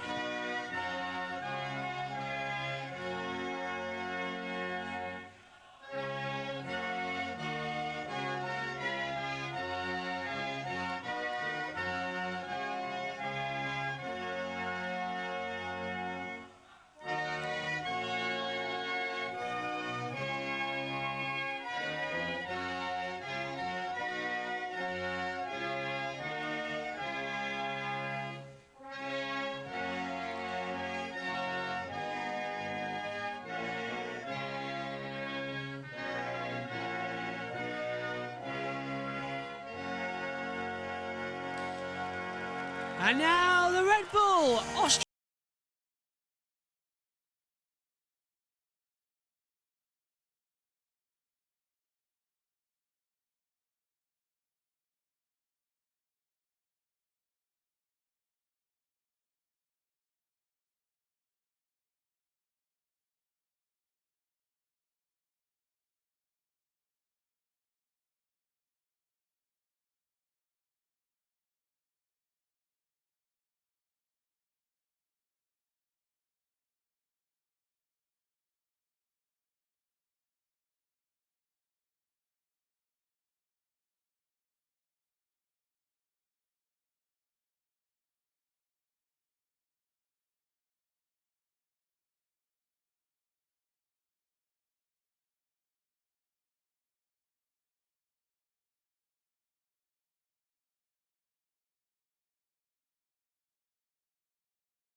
"32 minutes ago, before all hell broke loose, with 15 laps to go. Max Verstappen back in winning ways here in Italy and wins the Emilia-Romagna Grand Prix. His 5th win in 7 races in 2024. He gets his medal back. Lando Norris will be feeling the pain from this one. He said it on the radio. But another podium for McLaren. It's onwards and upwards. Monaco is next, where qualifying is key. And this weekend, Red Bull had a chink in their armour in qualifying. McLaren are right there. It's all to play for in Formula 1 2024, and we didn't think we'd say that. Yes, Max is being Mr. Consistent, but there is opportunities here to close the gaps. It's only round 7 of 24. There are still 14 races to go this season. An awful lot can change. Charles Leclerc collects his 3rd place trophy. The Tifosi are going to go nuts. Listen to this. And now, here we go. It's champagne time! I take a breath there. That hurt more than calling the race. Well, it may have taken a while to explode, but Imola, as always, delivers the grandstand finish. A 7/10 across the line. A last few laps worthy of Schumacher and Alonso. What more could you ask for?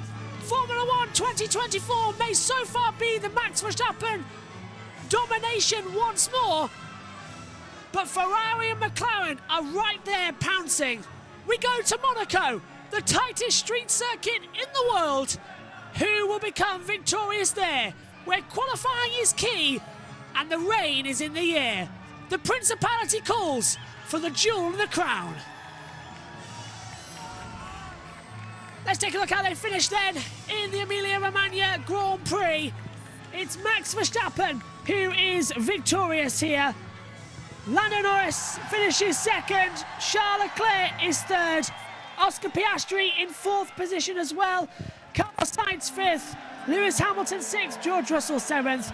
Sergio Perez 8th, Lance Stroll's 9th, Yuki Tsunoda gets another point, rounds it out in 10th. Hulkenberg is 11th with Magnussen 12th, Ricciardo 13th, Ocon's 14th, Zhou 15th, before we fall down with Gasly 16th, Sargent 17th, Bottas 18th, Alonso 19th, and Alexander Albon, the last retiree, in 20th place as well. Well then, Jess, what a Grand Prix weekend we've had. It's been up and down, and that race sort of gave it another good race, I feel. But it took a while to get into it. What was your takeaway from Imola? It took a while to get going. That's what I like to say for this. But to be honest, it's the first race we had in a while where we had a league battle for the win. And that's what quite a few people wanted. But I did say earlier, it doesn't have to be a battle for the win to make it some exciting racing. The bits in the middle get sorted, then we could be in for some great races in the future. But we're to Monaco next week, the jewel of the crown. Everyone wants to win. If you don't have a good qualifying, expect to have a bad race. But I do remember Jenson Button, I think, going off the wrong way when he won the race and he was meant to be on the grid or something up in Parc Fermé. Let's hope we don't get that. But one thing we do know is Lando Norris is on a mission. The Monaco Grand Prix, May 24th to 26th. It's a busy weekend next weekend here on JB Motorsports. So many series on at once, so many clashing and weaving into each other. We're going to be utilising both JB Motorsports channels here on YouTube as well. MotoGP being on that second channel to avoid everything as well. But there is so much interest and so much intrigue. My thanks to Jess and Megan for the company in the race show, and Omi behind the scenes has been watching along and holding information throughout the race as well. For a weekend and a day where I lost my voice, that was not needed, but what a grandstand finish we had. We got about an hour break now before we're on for the final practice before bump day and pole day at Indianapolis. We'll be live for that as well. But from us all here at Imola, 30 years on from Ayrton Senna and Roland Ratzenberger's passing as well. A circuit which took so much from us gave a little bit back in racing quality. That was a great ending as well. What a memory for the two on their 30th anniversary of their passing. It was absolutely amazing. Max back to winning ways, but Red Bull looking vulnerable. What will the streets of the Principality bring? Join us in 7 days to find out. Monaco is next. Bye-bye.